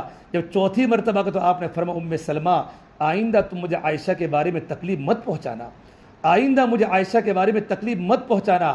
پھر آپ نے دلیل بتائی، اے ام سلمہ میں عائشہ کے ساتھ جب لحاف میں لیٹتا ہوں اس وقت قرآن کریم کی وحی آتی ہے، باقی عورتوں کے ساتھ میں جب بھی ان کے گھر پر ہوا ہوں قرآن کریم کی وحی نہیں آتی، ان کے لحاف میں یہ عائشہ کی فضیلت ہے۔ اس وقت بھی جبرائیل امین میرے پاس قرآن کریم کی وحی کو لے کر آتے ہیں۔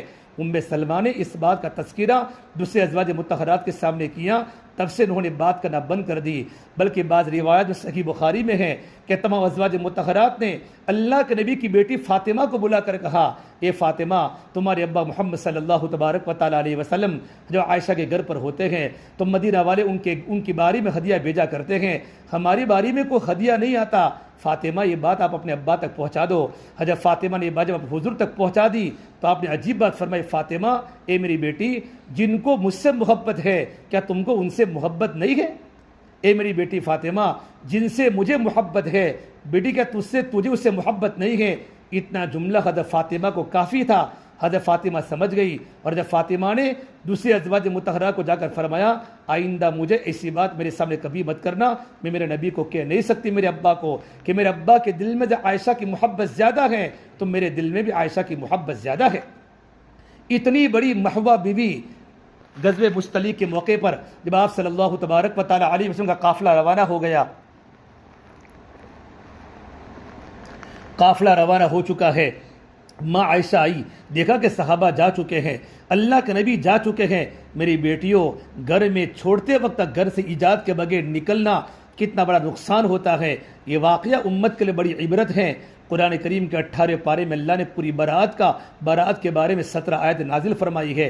ماں عائشہ فرماتی ہے میں وہی سو گئی، آپ صلی اللہ تبارک و تعالیٰ علیہ وسلم، حضرت عائشہ فرماتی ہیں میں سمجھنے لگی جب میرے نبی کو پتہ چلے گا کہ میری عائشہ ہودج میں تو نہیں ہے تب اسی جگہ پر آپ کسی کو تلاش کرنے کے لیے بھیجیں گے، اور آپ صلی اللہ تبارک و تعالیٰ سے کی عادت تھی، ایک پکی عمر کے صحابی حضرت معطل جن کا نام تھا، ہشام معطل نام میرے آگے ذہن سے نکل گیا، ان صحابی کو آپ نے یہ طے کیا تھا جب قافلہ روانہ ہو جاوے تو قافلہ کے روانہ ہونے کے بعد آپ کو اس جگہ پر جانا ہے جہاں قافلہ رکا تھا، اگر کوئی چیز گری ہو، کوئی سامان گرا ہو، ان چیزوں کو وہاں سے آپ کو لانا ہے۔ جب وہ صحابی وہاں کے صفان معطل ان کا نام تھا، جب وہ صحابی وہاں پہنچے، وہاں پہنچنے کے بعد دیکھا کہ کوئی سویا ہوا ہے، قریب جا کر دیکھا تو ام المومنین حضرت عائشہ صدیقہ رضی اللہ تعالیٰ آرام فرما ہے، پردے میں لپٹی ہوئی ہیں، تو زور سے کہا انا للہ و انا الیہ راجعون۔ عائشہ کی آنکھ کھل گئی، حضرت عائشہ نے فوراً اپنے آپ کو پردے میں لپٹ لیا اور خاموشی کے ساتھ بیٹھ گئی۔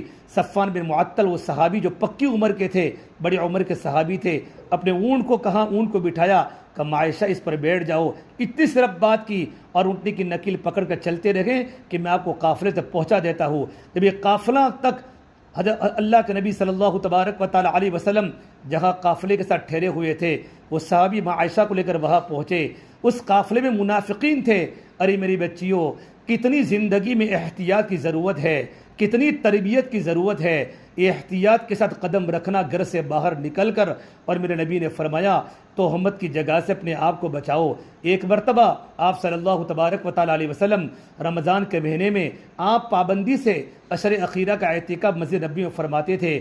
ایک بار آپ کی بیوی صفیہ، یہ آپ کی بیوی ہے، آپ کو ملنے کے لیے مسجد میں آئی، مسجد کے قریب بالکل کمرہ تھا، رات کا وقت تھا، جب میرے نبی سے ملاقات کی، ملاقات کرنے کے بعد آپ صلی اللہ تبارک و تعالیٰ علیہ وسلم مسجد کے دروازے پر حضرت صفیہ کو چھوڑنے کے لیے گئے، وہ دو انصاری صحابی وہاں سے جا رہے تھے، ان انصاری صحابی کی نظر اللہ کے نبی پر پڑی تو آپ نے فرمایا، ان دو صحابوں کو فرمایا اے میرے صحابہ آپ کھڑے رہو، یہ جو ابھی جا رہی عورت ہے میری بیوی صفیہ ہے، یہ میری بیوی صفیہ ہے۔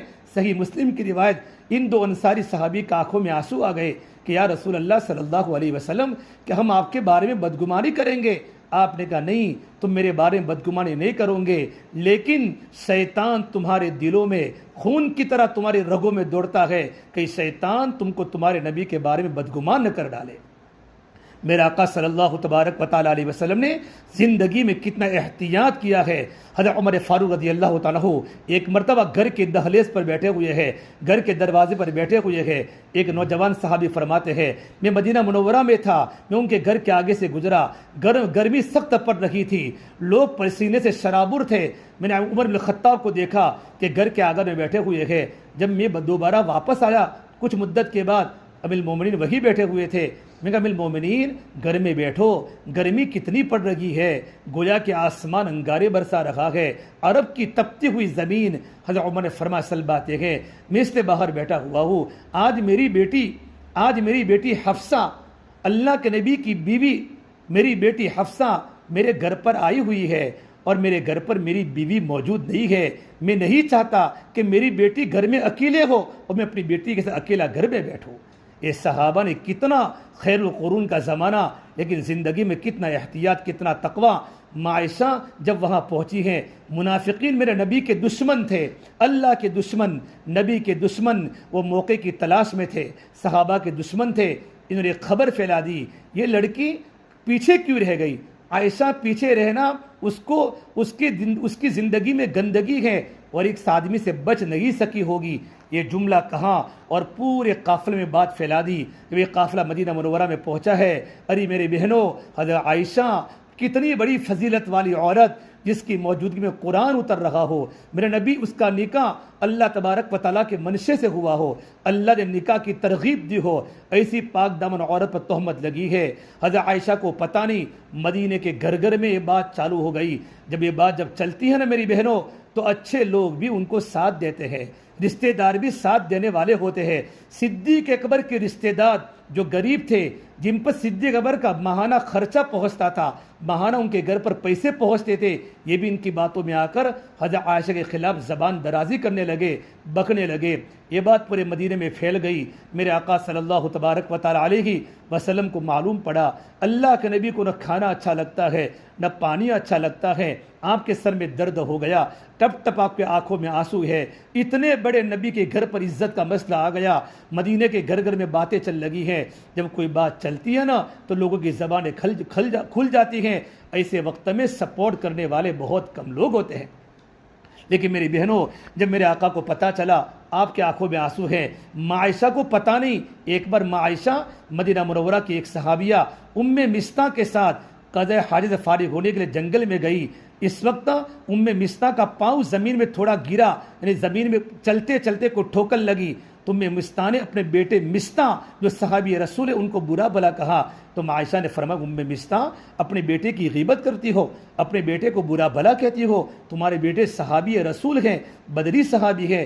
کہ عائشہ تم کو پتہ نہیں کہ کیا ہوا کہ میرا بیٹا تمہارے خلاف ایسی باتیں کر رہا ہے اور تمہارے خلاف مدینے میں ایسی باتیں چل لگی ہے۔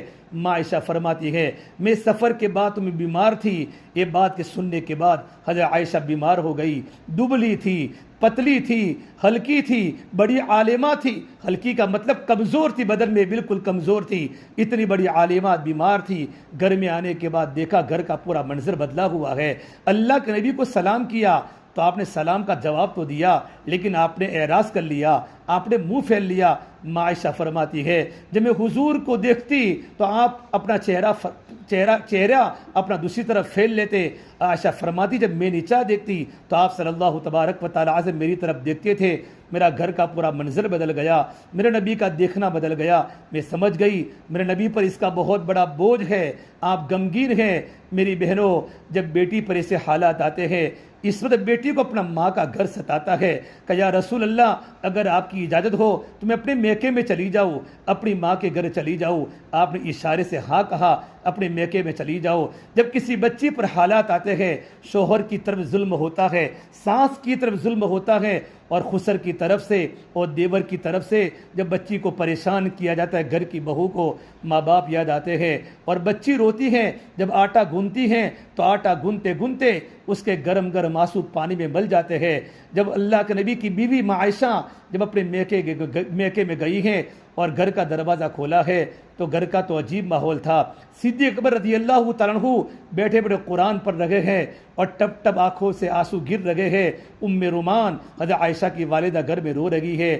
حضرت عائشہ فرماتی ہے، میری ماں پر اثر ہے، میرے ابا پر اثر ہے، کیوں نہ ہو، پاک دامن بیٹی ہے، اللہ کے نبی کی بیوی ہے۔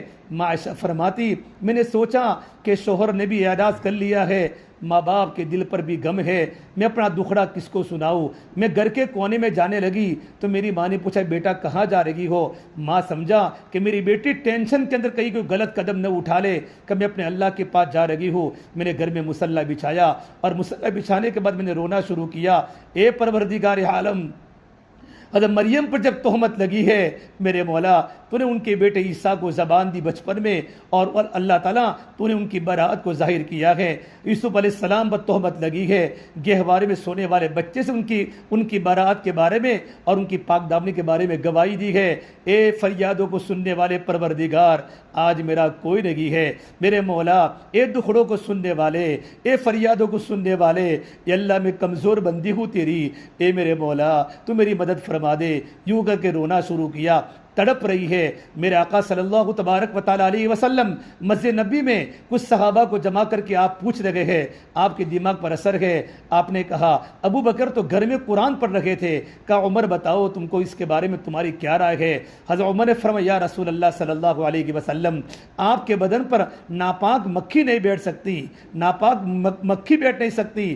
یہ اللہ کے نبی، آپ کی رفیق حیات کے اندر گندگی کیسے ہو سکتی ہے؟ عثمان بتاؤ تمہاری کیا رائے ہے؟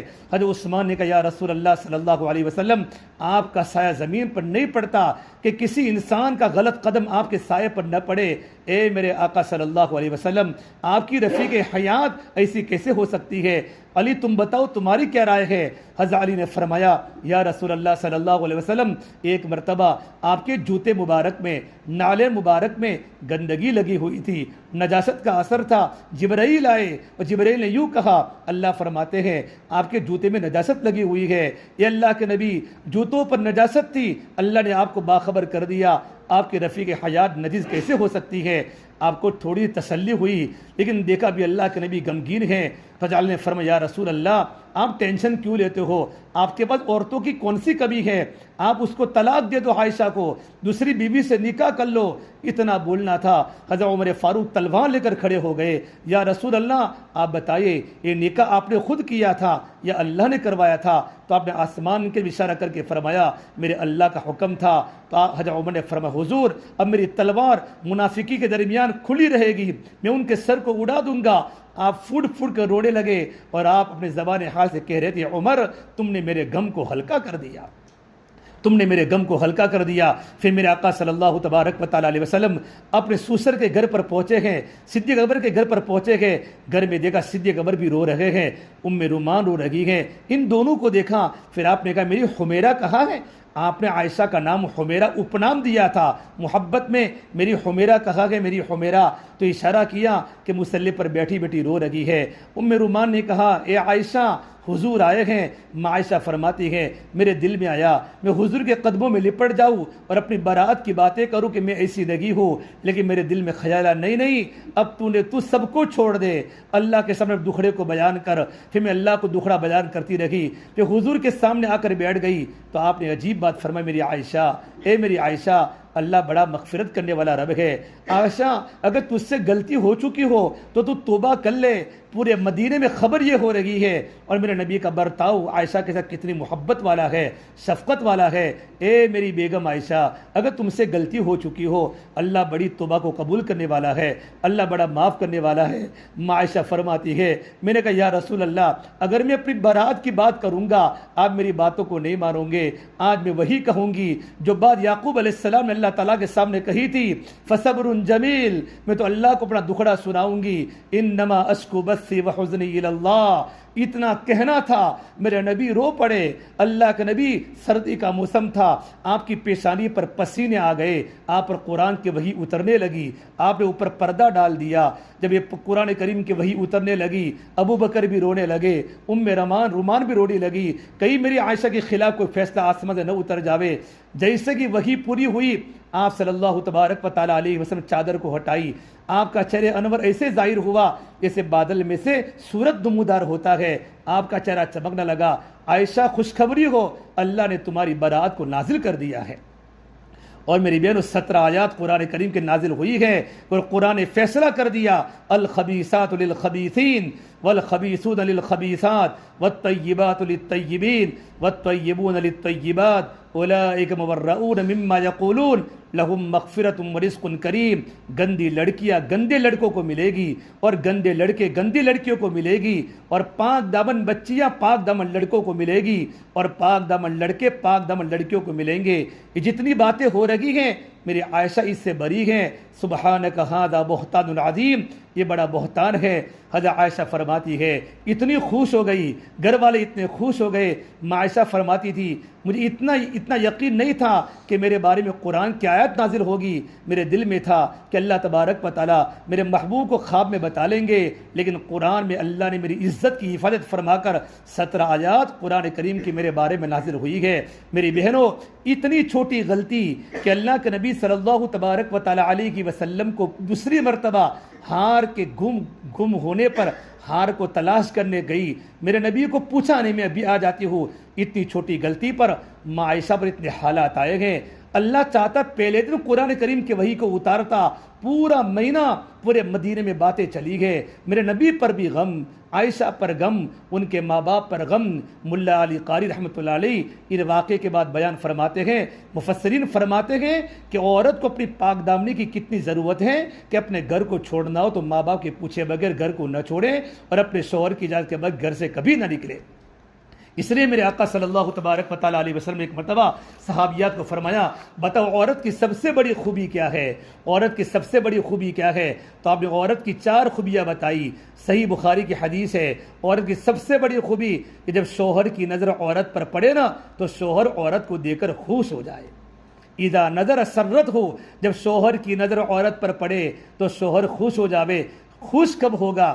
اسے میرے نبی کے بارے میں شمائل ترمذی میں لکھا ہے کہ آپ صلی اللہ تبارک و تعالیٰ علیہ وسلم جب گھر میں داخل ہوتے تھے، آپ سلام کر کے داخل ہوتے تھے، مسکرا کر داخل ہوتے تھے، آپ مسواک کر کے داخل ہوتے تھے۔ لیکن ماں عائشہ فرماتی ہیں جب میرے نبی گھر میں داخل ہوتے تھے، ماں عائشہ گھر کے اندر کے دروازے پر اللہ کے نبی کا استقبال کرتی تھی، سلام کا جواب دیتی تھی، مسکراتے چہرے کے ساتھ اپنے شوہر کا استقبال کرتی تھی۔ میری بچیوں، ابو جب گھر پر آوے ابو کا استقبال کرو، اور نکاح ہونے کے بعد جب شوہر گھر پر آوے، ہماری مستونات جب شوہر کے گھر سے جانے کا وقت ہوتا ہے، جاب پر یا کاروبار پر جب آنے کا وقت ہوتا ہے، عورتیں کبھی آٹا گونتی ہے، کبھی کچن میں ہوتی ہے، کبھی بچوں کے ساتھ ہوتی ہے۔ ارے میری بہنوں، اپنے گھر کے سارے کام کاج کو چھوڑ کر شوہر کو جب گھر سے نکلنا ہو، شوہر کو رخصت کرو۔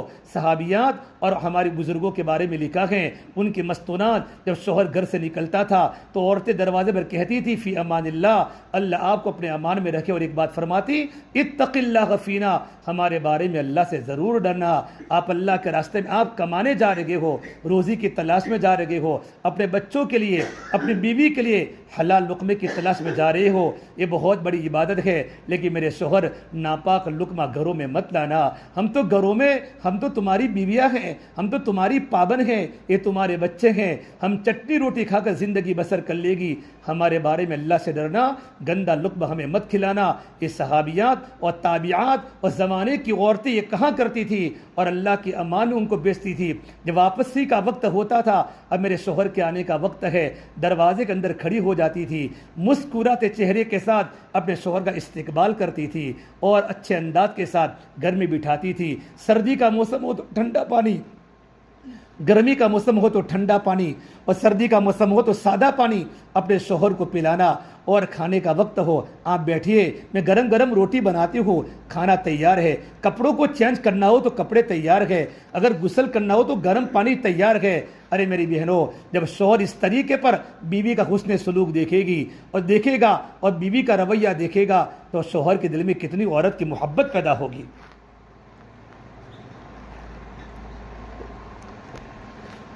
اس سے میری بہنوں، پہلی خوبی یہ ہے کہ شوہر کی نظر عورت پر پڑے تو شوہر خوش ہو جاوے۔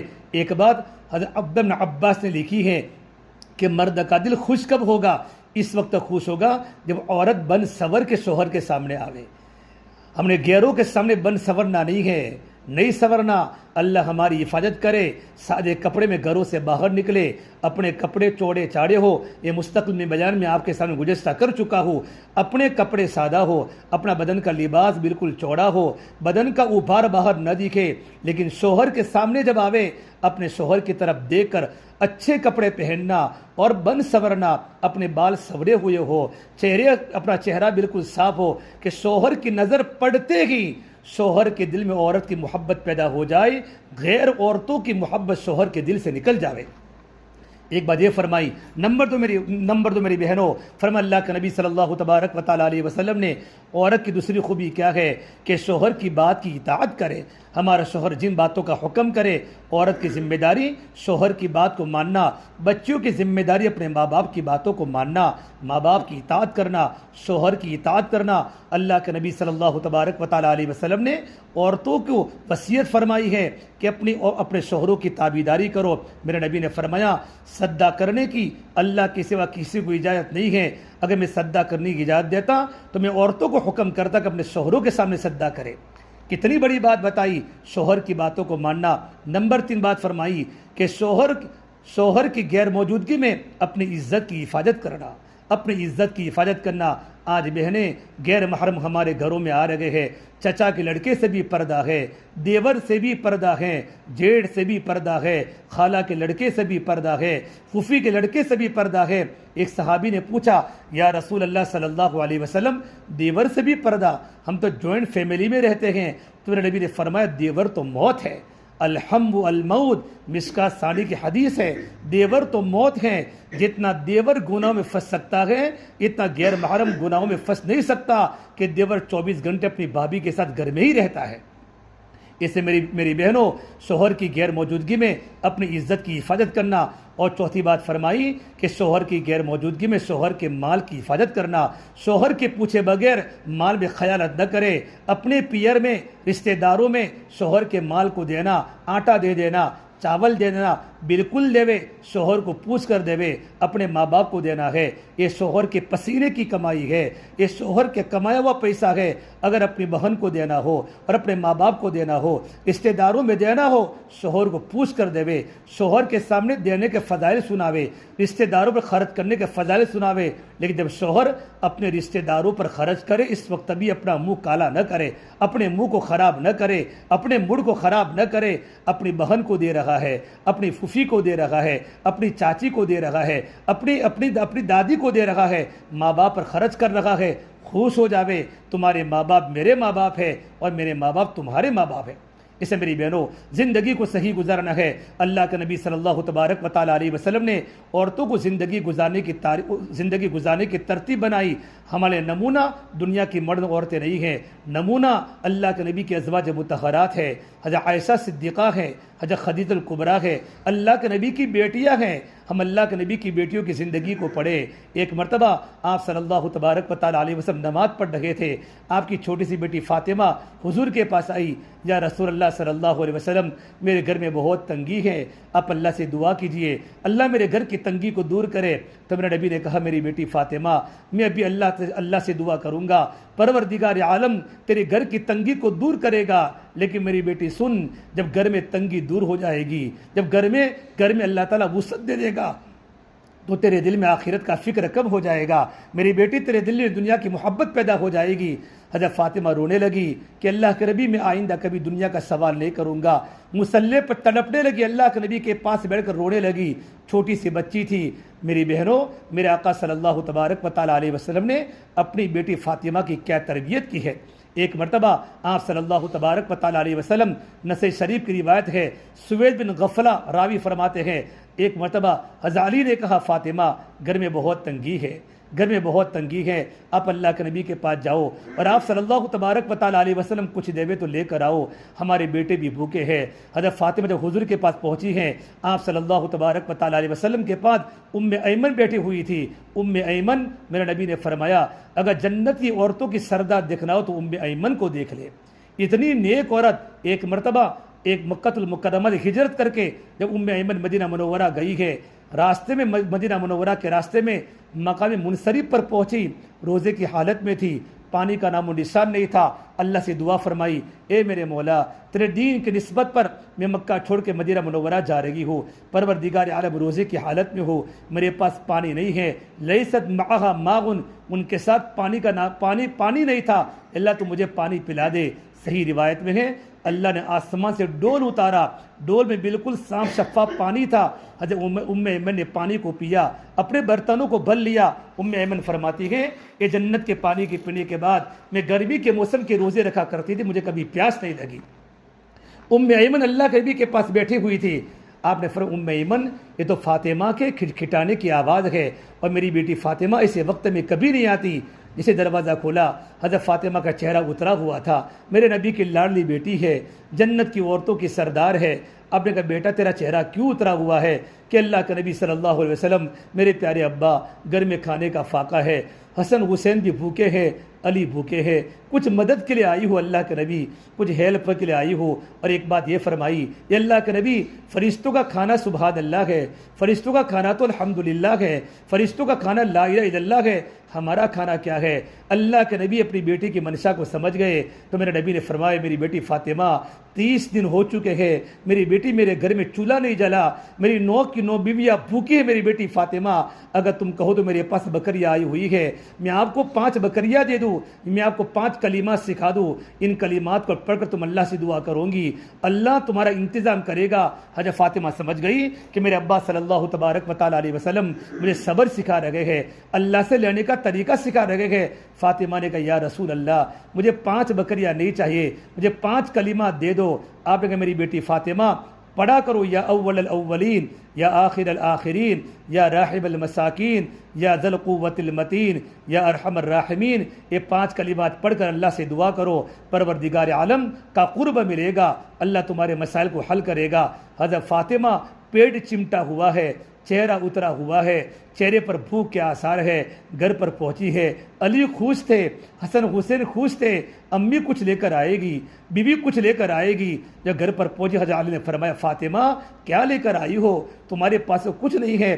حضرت فاطمہ نے فرمایا اے میرے پیارے شوہر علی، دنیا لینے گئی تھی آخرت کو لے کر آئی ہو، دنیا لینے گئی تھی آخرت کو لے کر آئی ہو، داماد کیسا ہو؟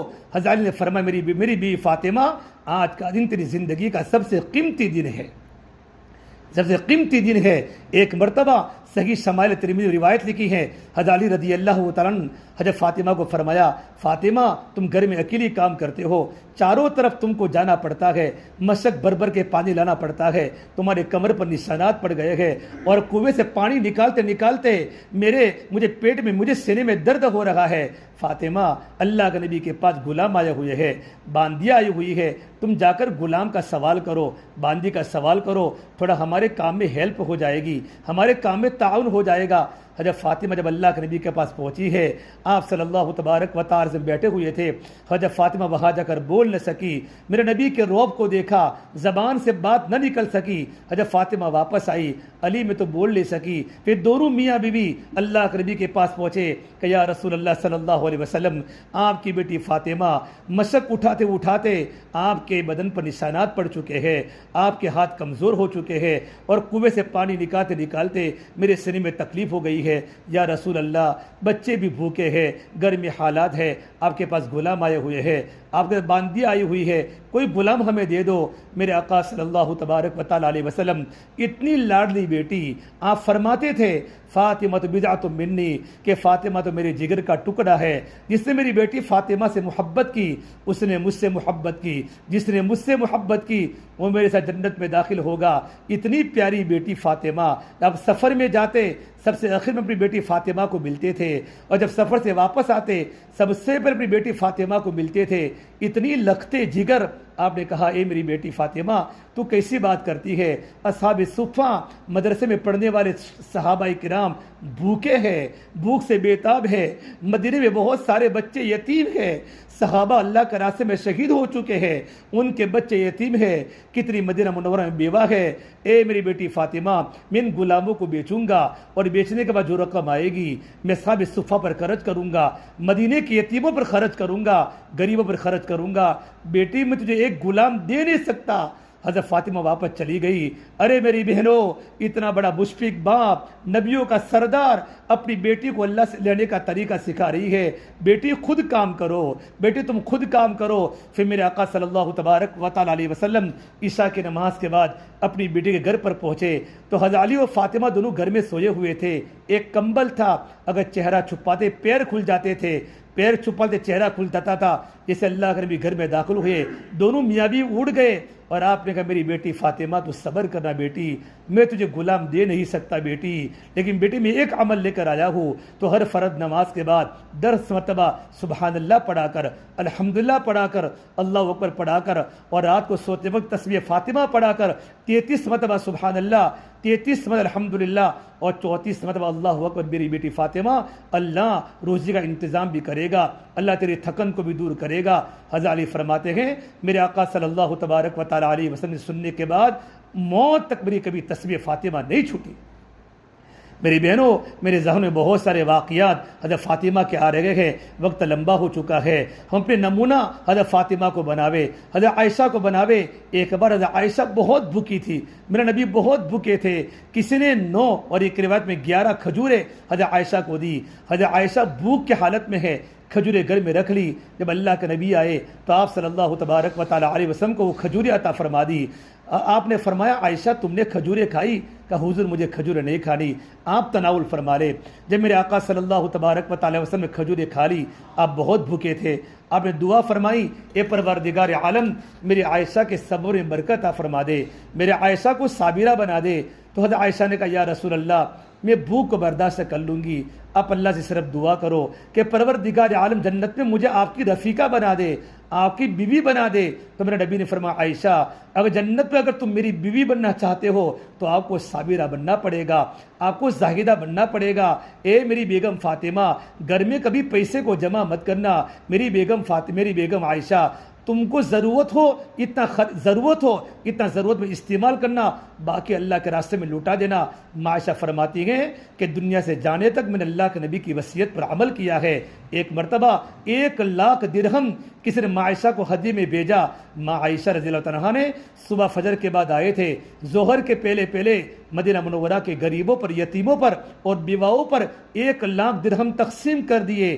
جب شام کا وقت ہوا روزے کی حالت میں تھی تو باندی زیتون کا تیل اور روٹی کا ٹکڑا لے کر آئی اور باندی نے کہا عائشہ اگر 1 درہم تو بچا لیتی آج گوشت گھر میں بن جاتا۔ عائشہ نے فرمایا باندی اگر تو نے مجھے پہلے سے کہا ہوتا میں 1 درہم بچا لیتی، نہ اپنے بھوک کا خیال کیا، نہ رمضان کے نہ اپنے روزے کا خیال کیا، سارا کا سارا اللہ کے دین پر لٹا دیا، غریبوں پر لٹا دیا۔ یہ اللہ کے نبی کی وصیت پر عمل تھا۔ میری بہنوں اس لیے ہماری ذمہ داری ہے ہم نمونہ اللہ کے نبی کی بیویوں کو بناوے، اللہ کے نبی کی بیٹیوں کو بناوے، زندگی کو پاک دامن بناوے۔ ایک مرتبہ میرے نبی کی بیٹی فاطمہ حضرت علی کے درمیان کچھ آپس میں رنجش ہو گئی، حضرت فاطمہ ریسا کر حضور کے پاس آ گئی، ناراض ہو کر آ گئی۔ آپ نے کہا بیٹی فاطمہ تو یہاں کیوں ہے؟ کہ میرے آقا صلی اللہ علیہ وسلم میرا تھوڑا علی کے ساتھ تھوڑا مسئلہ ہو گیا، میں آپ کی خدمت میں آ گئی ہوں۔ آپ نے کہا میری بیٹی فاطمہ ابھی اپنے شوہر کے پاس چلی جاؤ، اپنے شوہر کے پاس چلی جاؤ۔ پھر کہ میری بیٹی فاطمہ خدا نخواستہ اگر تمہاری انتقال ہو گیا تو میں تمہاری نماز جنازہ نہیں پڑھاؤں گا اگر تم شوہر کو ناراض کر کے آئی ہو۔ کہا میری بیٹی فاطمہ شادی ہونے کے بعد شوہر کی بات کا ماننا فرض ہے۔ میری بیٹی فاطمہ آپس میں رنجش سے ہوتی ہیں۔ پھر آپ صلی اللہ تبارک و تعالی وسلم اپنی بیٹی کو سمجھانے لگے بیٹا شوہر سے بڑھ کر کوئی نعمت نہیں ہے، ان کی خدمت کرو، تھوڑی تکلیف آئے صبر کرو۔ حضرت علی فرماتے ہیں جب میرے آقا صلی اللہ تبارک و تعالی وسلم اپنی بیٹی فاطمہ کو سمجھا رہے تھے میں کان لگا کر گھر کے باہر سن رہا تھا۔ اس کے بعد میرے آنکھوں میں آنسو آئے، میں نے ارادہ کیا میں کبھی اللہ کے نبی کی بیٹی کو کبھی تکلیف نہیں پہنچاؤں گا۔ میری بہنوں آج ہمارا جمع ہونا ہوا ہے، نیک عورت کیسی ہونی چاہیے، نیک عورت کی صفات زندگی میں کیسے ہونے چاہیے، اس لیے ہم جہاں بھی ہمارا تربیتی پروگرام ہو، سمر ویکیشن میں ہوتا ہے، اس ویکیشن میں ہوتا ہے، اب میڈیکل سائنس آپ پڑھتی ہو، اب دنیاوی نالج آپ کے پاس ہے، لیکن نبی والی زندگی ہماری بنے، ہماری زندگی پردے والی بنے، ہماری زندگی پاک دامنی والی بنے۔ چوتھی بات جو میں نے بتائی تھی شوہر کی اطاعت کرنا، یہ 4 باتیں ہماری زندگی میں آئے گی، اللہ ہمیں جنت اللہ تعالیٰ ہمیں دے گا، اللہ ہمیں راضی ہو جائے گا، نبی ہم سے راضی ہو جائیں گے۔ اس لیے میری بہنوں زیادہ سہیلیاں نہ بناوے، زیادہ دوستیاں نہ کرے، بلکہ ایک مرتبہ اللہ کے نبی صلی اللہ تبارک وسلم بیٹھے ہوئے تھے، حضرت عائشہ میرے نبی کے ساتھ باتیں کرنے لگی اور فرمایا یہ اللہ کے نبی میں آپ کو ایک قصہ سناتا ہوں۔ مدینہ منورہ کی 11 عورتوں کا قصہ سنایا. میں مختصراً 2 منٹ قصہ پورا کرتا ہوں. آپ نے کہا مدینہ منورہ کی 11 عورتیں جمع ہوئی. بعض علماء نے کہا وہ یمن کی تھی, بعض علماء نے کہا وہ حجاز کی تھی, اور 11 عورتوں کا واقعہ بیان کیا. 11 عورتیں جمع ہوئی. ان کے شوہر کئی کمانے کے لیے باہر کے ملکوں میں یا باہر کے علاقوں میں گئے ہوئے تھے, اور عورتوں نے جمع ہو کر یوں کہا, شمال ترمذی میں لکھا ہے, آج ہر ایک عورت اپنی شوہر کی ہر بات بتا دے, بالکل نہ چھپاوے. تو کچھ عورتوں نے اپنے شوہر کی تعریفیں کی, کچھ عورتوں نے اپنے شوہر کی برائیاں بیان کی. جب 11ویں عورت ام زرع, جب اس کا موقع آیا تو ام زرع نے اپنے شوہر کی خوبیاں بیان کی. میرے شوہر تو بڑے نیک ہے, اپنی عورت کو کبھی ستاتے نہیں ہے, بیٹی کی اچھی تربیت کرتے ہیں, اچھا کھلاتے اچھا پلاتے ہیں.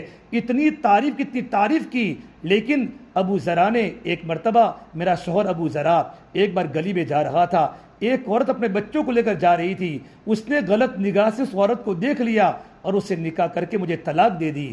اللہ کے نبی صلی اللہ تبارک و تعالی علیہ وسلم نے پوری بات سننے کے بعد آپ نے فرمایا, اے میری بیوی عائشہ, تیری بات سننے کے بعد میں بات کہتا ہوں, میں بھی تیرے لیے ابو زرع کی طرح ہوں, لیکن ابو زرع نے ام زرع کو طلاق دی, لیکن میں تجھے طلاق نہیں دوں گا. اس وقت عائشہ نے فرمایا, اللہ کے نبی, آپ ابو زرع کے مقابلے, ابو زرع کی آپ کے مقابلے میں کیا حیثیت ہے؟ آپ تو سارے جہاں سے بڑھ کر آپ تو میرے لیے ہے, سارے جہاں سے بڑھ کر آپ میرے لیے ہے. غزوہ خیبر کے موقع کے بعد جب مال غنیمت صحابہ کرام کے گھروں میں آیا ہے اور نبی کی عورتیں بھوک سے ترس رہی تھی, بھوک سے تڑپ رہی تھی, گھر میں نان نفقہ برابر نہیں ملتا تھا, عورتیں جمع ہو کر حضور کی خدمت میں آئی, یہ اللہ کے نبی صلی اللہ تبارک و تعالی علیہ وسلم, ہمارے گھر میں خرچہ نہیں پورا ہوتا, ضرورت کا کھانا نہیں ملتا, ہمارے گھر کے خرچے کو تھوڑا سا بڑھا دیجئے. یہ اللہ کے نبی کی بیویاں ہے, ام المومنین ہے, آپ صلی اللہ تبارک و تعالی علیہ وسلم. اور ایک روایت میں لکھا ہے, آپ ایک جگہ سے گر گئے تھے, آپ کے پیر میں درد تھا, آپ کو درد بھی تھا, اور عورتوں نے تمنا ظاہر کی, خرچے کے بڑھانے کی بات کی, تو آپ کو تکلیف ہوئی, اور آپ نے کہا میں 1 مہینہ تک عورتوں سے بات نہیں کروں گا. آپ اپنے اوپر کے گھر میں چلے گئے. صدیق اکبر کو پتہ چلا, اپنی بیٹی کو بہت بولا, عائشہ تو نے گھر کے خرچے کا تقاضا کیوں کیا؟ حضرت عمر فاروق, اچھا یہ بات پورے مدینے میں پھیل گئی کہ اللہ کے نبی نے اپنی بیویوں کو طلاق دے دی ہے. حضرت عمر فاروق دوڑتے آئے, کہا حفصہ کیا حضور نے طلاق دے دی ہے؟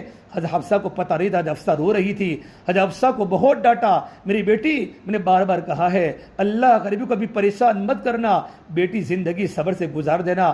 پھر جب نبی کی خدمت میں آئے ہیں, حضرت عمر فرماتے ہیں, میرے آقا صلی اللہ تبارک و تعالی علیہ وسلم چٹائی پر سوئے ہوئے ہیں, اور چٹائی کے نشانات آپ کے جسم پر لگے ہوئے ہیں. میں نبی کی حالت کو دیکھ کر رونا شروع کیا. آپ نے کہا عمر کیوں رہتے ہو؟ عمر آخرت کی زندگی دنیا سے بہت بہتر ہے, عمر آخرت کی زندگی دنیا سے بہت بہتر ہے. پھر میں نے کہا اللہ کے نبی کیا آپ نے اپنی عورتوں کو طلاق دے دی ہے؟ آپ نے کہا نہیں, میں نے اپنی عورتوں کو طلاق نہیں دی ہے. حضرت عمر فرماتے میں بات کو سن کر اتنا خوش ہوا اور پورے مدینے میں بات میں نے پھیلا دی کہ حضور نے بیویوں کو طلاق نہیں دی. جب مہینہ مکمل ہوا, اللہ نے کلام اللہ کی آیت کو اتارا, نبی جی اپنی عورتوں کو بتا دو, یا ایھا النبی قل لازواجک ان کنتن تردن الحیاۃ الدنیا وزینتها فتعالین امتعکن واسرحکن سراحا جمیلا. اے نبی اپنی عورتوں کو بتا دو, اگر تمہیں دنیا چاہیے, دنیاوی زیب و زینت چاہیے, دنیا کا ڈیکوریشن چاہیے, آؤ میں تم کو مہر کی رقم دے کر اپنے نکاح سے آزاد کر کے تم کو طلاق دے دوں. یہ اللہ کا حکم تھا. علماء نے لکھا ہے کہ شوہر کی ذمہ داری ہے اپنی بیوی کو نان نفقہ دینا شوہر پر واجب ہے, لیکن نبی کی عورتوں کے لیے مناسب نہیں تھا کہ نبی کی عورتیں خرچے کا تقاضا کریں. پھر آگے والی آیت یہ اتری, وَإِن كُنتُنَّ تُرِدْنَ اللَّهَ وَرَسُولَهُ وَالدَّارَ الْآخِرَةَ. نبی اپنی عورتوں کو بتا دو, اگر تمہیں اللہ چاہیے, اللہ کا رسول چاہیے, اور آخرت کا گھر چاہیے, جنت چاہیے, فَإِنَّ اللَّهَ اعد للمحسنات منکن اجرا عظیما. پروردگار عالم نے نیک عورتوں کے لیے اجر عظیم کا وعدہ کیا ہے. یہ آیت نازل ہوئی تو آپ نے عائشہ کو بلایا کہ عائشہ تم چھوٹی عمر کی ہو, کچی عمر کی ہو, میں تم کو ایک بات بتا دوں, یہ آیت نازل ہوئی ہے, لیکن تم اپنے ابا کے پوچھے بغیر فیصلہ مت کرنا کہ کون سی آیت نازل ہوئی ہے. کہ یہ آیت نازل ہوئی ہے کہ اپنی بیویوں کو بتا دو, اگر تمہیں دنیاوی زیب و زینت چاہیے تو میں تم کو طلاق دے دوں. کہ یا رسول اللہ مجھے مشورہ کرنے کی ضرورت نہیں ہے, میں زندگی بھوک کی حالت میں گزاروں گی, پیاس کی حالت میں گزاروں گی, لیکن میں آپ کا دامن چھوڑ نہیں سکتی. میں آپ کے نکاح میں رہنا چاہتی ہوں, لیکن میری یہ بات دوسری عورتوں سے چھپانا تو آپ نے فرمایا نہیں، میں تو سچی بات کہوں گا کہ حضرت عائشہ نے یہ کہا تھا، اور نبی کی تمام بیویوں نے نکاح میں رہنے کو پسند کیا۔ میری بہنوں، اللہ کے نبی صلی اللہ تبارک و تعالیٰ علیہ وسلم کا برتاؤ عورتوں سے کیسا تھا، اللہ تبارک و تعالیٰ ہمیں کیسے رہنے کا حکم فرماتے ہیں، بات بہت لمبی ہو جائے گی۔ سماعت کی مجلس میں ارادہ کریں انشاءاللہ اپنی زندگی کو صحیح گزارنے کی کوشش کریں گے، اپنی جوانی کی حفاظت کریں گے اور نمازوں کی پابندی کریں گے، قرآن کی تلاوت کی پابندی کریں گے۔ اللہ موقع دے ہم سورہ نور کا ترجمہ پڑھے، سورہ نساء کا ترجمہ پڑھے۔ سورہ نور کے اندر اللہ نے عورتوں کو رہنے کا طریقہ بتایا ہے، شادی کے بعد زندگی کیسے گزارنی ہے۔ سورہ نساء میں عورتوں کے احکام ہے، فالصالحات قانتات حافظات للغیب بما حفظ اللہ۔ قرآن عجیب عجیب باتیں عورتوں کے بارے میں بیان کی ہے۔ ہم سورہ نور کا ترجمہ پڑھیں، ہم سورہ نساء کا ترجمہ پڑھیں، ہم اس کے بارے میں بات کریں۔ ہمیں قرآن کریم کا ترجمہ پڑھنا ہے، قرآن کریم کی تفسیر کو ہمیں سمجھنا ہے انشاءاللہ، اور بیشتری زبر کو اپنے انفرادی مطالعے میں رکھے۔ فضل اعمال کا خود کتاب کا مطالعہ کرے، اس میں حکایت صحابہ صحابیات کے واقعات ہے، ازواج مطہرات کے واقعات ہے، اللہ کے نبی کی بیٹیوں کی زندگیاں ہیں۔ اس کتاب کی گھروں میں تعلیم بھی ہو، اس کتاب کو انفرادی کے اندر بھی پڑھے۔ ان کتابوں کو ہم پڑھیں گے انشاءاللہ، ان کتاب کے پڑھنے سے زندگی گزارنے کا طریقہ آئے گا، نبی کی بیویوں کی سادگی زندگی میں آئے گی۔ حضرت خدیجہ فرماتی ہے ایک بار میں اپنی بیٹی فاطمہ کو کسی نکاح میں لے گئی، میں نے اچھے کپڑے بنائے اور بیوی فاطمہ کو میں نے اپنی بیٹی فاطمہ کو اچھے کپڑے پہنائے، گلے میں ہار پہنایا، تو بیٹی فاطمہ نے کہا امی جان میں اچھے کپڑے نہیں پہنوں گی، میں تو گلے میں ہار نہیں پہنوں گی۔ نہیں، بچپن سے ہی فاطمہ کی زندگی میں سادگی تھی، سادگی تھی۔ ایک بار حضرت خدیجہ کو حضرت فاطمہ چھوٹی عمر کی 2 سال کی بچی اور اپنی امی کو کہا امی جی حضرت خدیجہ ایک بات پوچھنا چاہتی ہوں، جس اللہ پاک نے ہم کو کھلاتا ہے تم کو کھلاتا ہے وہ اللہ کو کیسے دیکھ سکتے ہیں؟ حضرت خدیجہ نے جواب دیا، حضرت خدیجہ نے جواب دیا میری بیٹی فاطمہ وہ اللہ اگر ہم اس کی عبادت کریں، کسی کو شریک نہ کرے، اس کی باتوں پر عمل کرے تو پروردگار عالم جنت میں ہمیں اللہ کا دیدار کرائے گا۔ یہ بچپن سے ہی اللہ کی تعارف کی باتیں تھی، اور جوانی کے اندر اپنے آپ کو سادہ، بہت باتیں آپ کو معلوم ہے، عورت کی خوبی کی باتیں جب فاطمہ نے بتائی تھی، زندگی پر پردہ کیا اور دنیا سے جاتے وقت فرمایا مجھے رات کے وقت ہی دفن کیا جائے، ان تدفن لیلا، رات کے وقت مجھے دفن کیا جائے۔ پوچھا کیوں؟ کہ میری زندگی میں بالغ ہونے کے بعد غیر محرم کی نظر میرے پر نہیں پڑی اور میں نے غیر محرم کو کبھی دیکھا نہیں ہے، میں نہیں چاہتی کہ دنیا سے جانے کے بعد میرے جنازے پر غیر محرم کی نظر پڑے۔ میری بہنوں، یہ میرے نبی کی بیٹی فاطمہ ہے، جنت کی عورتوں کی سردار ہے۔ آج کی مجلس میں ہم ارادہ کر کے جاوے ہم فاطمہ جیسا پردہ کرے گی، نماز کی پابندی کرے گی، قرآن کی تلاوت کی پابندی کرنا ہے، اللہ کے ذکر کی پابندی کرنا ہے۔ جہاں ہم کالجز میں پڑھے، ہاسٹل میں پڑھے، اپنی نگاہوں کی حفاظت، غیر مسلم لڑکیوں کو سہیلیاں نہ بناوے، اور جو مسلمان لڑکیاں جن کے چال چلن اچھے نہ ہو ان سے ہم دوستی کبھی نہ کریں، ورنہ صحبت کا بہت بڑا غلط اثر زندگی میں آتا ہے۔ گھر سے نکلتے وقت، گھر سے آتے وقت پردے کا اہتمام ہو، زبان کی حفاظت ہو، بن صبر کے کبھی باہر نہ نکلے، بغیر مجبوری کے گھر کو کبھی نہ چھوڑے، ماں باپ کی خدمت کرے، بھائی بہن سے اچھا برتاؤ کرے، پڑوں سے اچھا برتاؤ کرے۔ پروردگار عالم مجھے بھی عمل کی توفیق دے اور اپنے گھر میں فضل اعمال کی تعلیم کو شروع کرے، اور اپنی ویکیشن میں ہمارے ہفتے واری جو تعلیم ہوتی ہے ان تعلیم میں ضرور شرکت کرے۔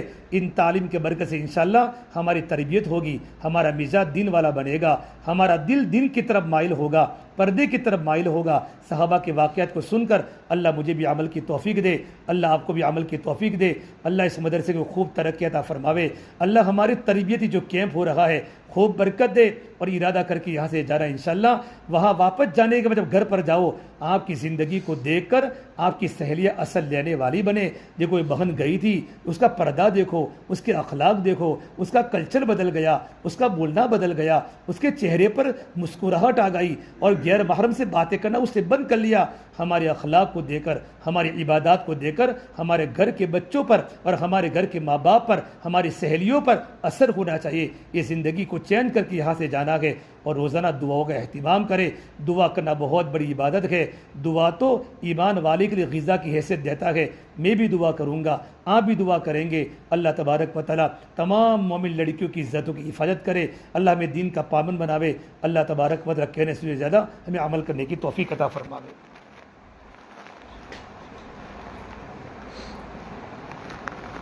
اور میری بہنوں خاص بات یہ کہنی ہے کہ بڑی بچیاں جو 11 12 13 سال کی ہے اپنے ماں باپ جب اللہ کے راستے میں جاوے 3 دن تو 3 دن میں آپ جا سکتی ہے، 10 دن میں تو ہمارے بڑے نہ فرماتے ہیں، لیکن اپنے ماں باپ کے ساتھ اپنے ابو ہو اور اپنی امی ہو تو ساتھ میں 3 دن جماعت میں ضرور لگاوے۔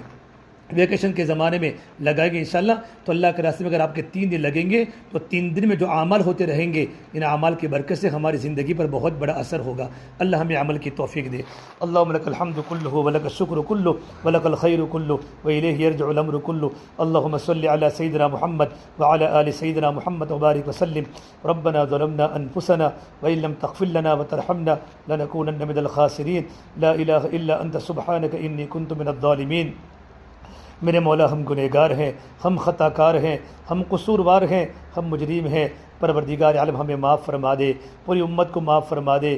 میرے مولا ہم بڑے گنہگار ہیں، اے اللہ ہم بڑے گنہگار ہیں، ہماری خلوتیں تیرے سامنے ہیں، ہماری جلوتیں تیرے سامنے ہیں، ہمارا باطن بھی تیرے سامنے ہے، ہمارا ظاہر بھی تیرے سامنے ہے، ہمارے پورے بدن کے اعضاء کی حرکت تیرے سامنے ہے۔ میرے مولا آپ بڑے مغفرت کرنے والے رب ہیں، آپ معافی کو پسند فرماتے ہیں۔ یقیناً ہم گنہگار ہیں، ہم اقرار مجرم ہیں۔ میرے مولا ہمارے گناہوں پر پردہ ڈال دے، ہمارے گناہوں کو معاف فرما دے۔ اے مولا تو نے ستارے کا معاملہ آج تک فرمایا ہے، قیامت میں ہمیں ستارے کا معاملہ ہمارے ساتھ فرمانا۔ اے اللہ تیری بندیاں یہاں جمع ہوئی ہے میرے مولا، جوان بچیاں ہے میرے مولا، ان کی عزتوں کی حفاظت فرما، ان کا آنا یہاں قبول فرما، بہترین تربیت فرما، ان کے دلوں کا رخ تیری طرف متوجہ فرما، ان کے دلوں کا مولا کریم ان کو دلوں کا دین دے دے، تیری محبت ان کے دلوں میں بھر دے، تیرا یقین ان کے دلوں میں بھر دے، توکل بھر دے، دنیا سے بے رغبتی فر دے، اعمال کی محبت دے دے، عبادات کی محبت دے دے، قرآن کی حلاوت دے دے، ذکر کی چاشنی دے دے، بے پردگی سے نفرت دے دے، پردے سے محبت دے دے۔ ان کے ماں باپ کی بڑی قربانیاں ہیں، ان بچیوں کی بڑی قربانیاں ہیں، اپنی تربیت کے لیے، تیرا تعلق لینے کے لیے، تیری محبت کو سینے میں اتارنے کے لیے مولا یہاں آئی ہے۔ مولا کریم ان کا آنا قبول فرما، ان کے پیچھے جتنی محنتیں ہو رہی ہے، کتنا خرچہ ہو رہا ہے، جو دے رہے ہیں مولا خوب ان کے مالوں میں برکت دے دے، ان کی عزت میں برکت دے دے، محنت کرنے والوں کو قبول فرما دے، ان کی زندگی میں برکت دے دے، ان کے علم و عمل میں برکت دے دے، اخلاص میں برکت دے دے۔ میرے مولا دنیا میں بڑا طوفان برپا ہو چکا ہے، لڑکیاں بازاروں میں آ چکی ہے، لڑکیاں گھروں سے نکل چکی ہے، بڑے بڑے پارک لڑکیوں سے بھرے ہوئے ہیں، شادیوں میں لڑکیاں پردے سے باہر نکل چکی ہے۔ میرے مولا ایک طرف دنیا کا یہ ماحول ہے اور ایک طرف ہماری بچیاں پردے میں لپٹ کر تیرا دین سیکھنے کے لیے آئی ہے، اپنا تعلق بنانے کے لیے آئی ہے، تیری محبت میں جمع ہوئی ہے۔ ان کے دل کی دنیا بدل دے، دل کے اندھیرے دور فرما دے، دل میں ایمان کا نور بھر دے، عمل کا نور بھر دے، تیری محبت کا نور بھر دے، دنیا سے بے رغبتی دے دے، الہ فکر آخرت پیدا فرما دے، ہماری بچیوں کو ویسا بنا دے، ہمارے گھر والوں کو ویسا نیک بنا دے۔ میرے مولا چاروں طرف فتنے جنم لے رہے ہیں، ہر جگہ آگ ہی آگ ہے، ہر جگہ نئے نئے فتنے جنم لے رہے ہیں، ہماری بچیوں کی، اے بچیوں کی جتنے بیٹھے ان تمام کے بچیوں کی، تمام مسلمانوں کی بچیوں کی، جوان بچوں کی حفاظت فرما دے۔ اے میرے مولا مسلمان کے گھر میں پیدا ہونے والی لڑکی شمشان گھاٹ میں جل لگی ہے، کتنی گیروں کے ساتھ بھاگ گئی، کتنے گیروں کے ساتھ چل گئی۔ ایک کلمہ کتنا بڑا طاقتور کلمہ تھا، کلمہ ان کے سینوں سے نکل گیا، ان کے چہرے بدل گئے اور ان کے شوہروں نے ان کو قتل کر دیا، ان کی موت پہ شمشان گھاٹ میں چلا دیا، مسلمانوں کا قبرستان نصیب نہیں ہوا۔ اے مولا اسی لیے محنت ہو رہی ہے، ہماری جوان بچوں کی عزت کی حفاظت ہو جائے، اس لیے تربیتی پروگرام ہو رہے میرے مولا، اس میں برکت دے دے، برکت دے دے، برکت دے دے میرے مولا، برکت دے دے میرے مولا، زندگی میں برکت دے دے، علم و عمل میں برکت دے دے، صحت میں برکت دے دے، پوری دنیا میں امن و امان کا ماحول قائم فرما دے، عزتوں کی حفاظت فرما دے۔ اے اللہ کسی کے عیوب کو اچھالنے سے ہمیں بچا دے، اے اللہ کسی کے عیوب اچھالنے سے ہمیں بچا دے۔ اے مولا اے تیرے نبی والے صفات زندگی میں پیدا فرما دے، صحابہ والے اخلاق دے دے، صحابہ والے صفات دے دے، صحابہ والی عبادت دے دے۔ ہماری بیٹیوں کو فاطمہ کو نمونہ بنا کر ہماری بیٹیوں کو زندگی گزارنے والا بنا دے، ازواج مطہرات نمونہ بنے۔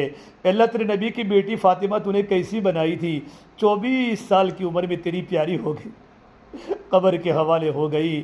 زندگی میں کتنا تقویٰ، زندگی میں کتنے بھوک گزاری، 3 دن گھر میں چولہے نہیں جلے، بچے گھر میں پیاسے تڑپ رہے ہیں، جنت کی عورتوں کی سردار تو نے بنائی۔ اے میرے مولا، ازواج محترمات تیرے نبی کے گھر میں رہی، گھر میں کھانے کے خرچے کم تھے، بھوک کے حالت زندگی گزاری، بہترین بدلہ ان کو آخرت میں عطا فرما دے، صحابیہ کو بہترین بدلہ آخرت میں عطا فرما دے۔ مولا ہمارے اس مدرسے کو خوب ترقی عطا فرما دے، خوب ترقی عطا فرما دے۔ اے مولا کریم، اے مولا جتنے دن سے کیمپ چل رہا ہے، جو ذرہ خیر وجود میں آیا ہو اس کی آبیاری فرما دے، ہدایت کے وجود کے آنے کا ذریعہ بنا دے، یہ قربانی تیری بارگاہ میں قبول فرما دے، گھر گھر میں ہدایت کا نور عطا فرما دے، ہمارے گھروں کو جنتی گھرانہ بنا دے، حیات طیبہ ہمیں عطا فرما دے، خوشگوار زندگی ہمیں عطا فرما دے۔ یا اللہ، تیرے پیارے نبی صلی اللہ علیہ وسلم نے جتنی دعائیں کی ہیں مولا کریم، عورتوں کے متعلق، بچوں کے متعلق جتنی خیر کی دعائیں کی ہو اور امت کی ہدایت کی جتنی دعائیں کی ہو، اے اللہ تیرے نیک بندے انبیاء نے، صحابہ نے، بزرگان دین نے، ہم بھی تیرے سامنے دعا کرتے ہیں، ہمارے حق میں، پوری امت کے حق میں، اور خصوصاً اس مجمع کے حق میں مقدر فرما۔ جن شرور سے، جن بیماریوں سے، جن فتنوں سے پناہ مانگی ہو، ہماری اور پوری امت کی حفاظت فرما۔ اللہ ہماری دعا کو اپنے فضل و کرم سے پیارے حبیب محمد مصطفیٰ سرور کونین سرکار دو عالم صلی اللہ تبارک و تعالی علیہ وسلم کے صدقے طفیل ہم سب گنہ گاروں کی دعاؤں کو رب العالمین اپنی بارگاہ میں قبول فرما۔ ربنا تقبل منا انك انت السميع العليم، وصلى الله تعالى على خير خلقه محمد وعلى آله وصحبه اجمعين برحمتك يا ارحم الراحمين۔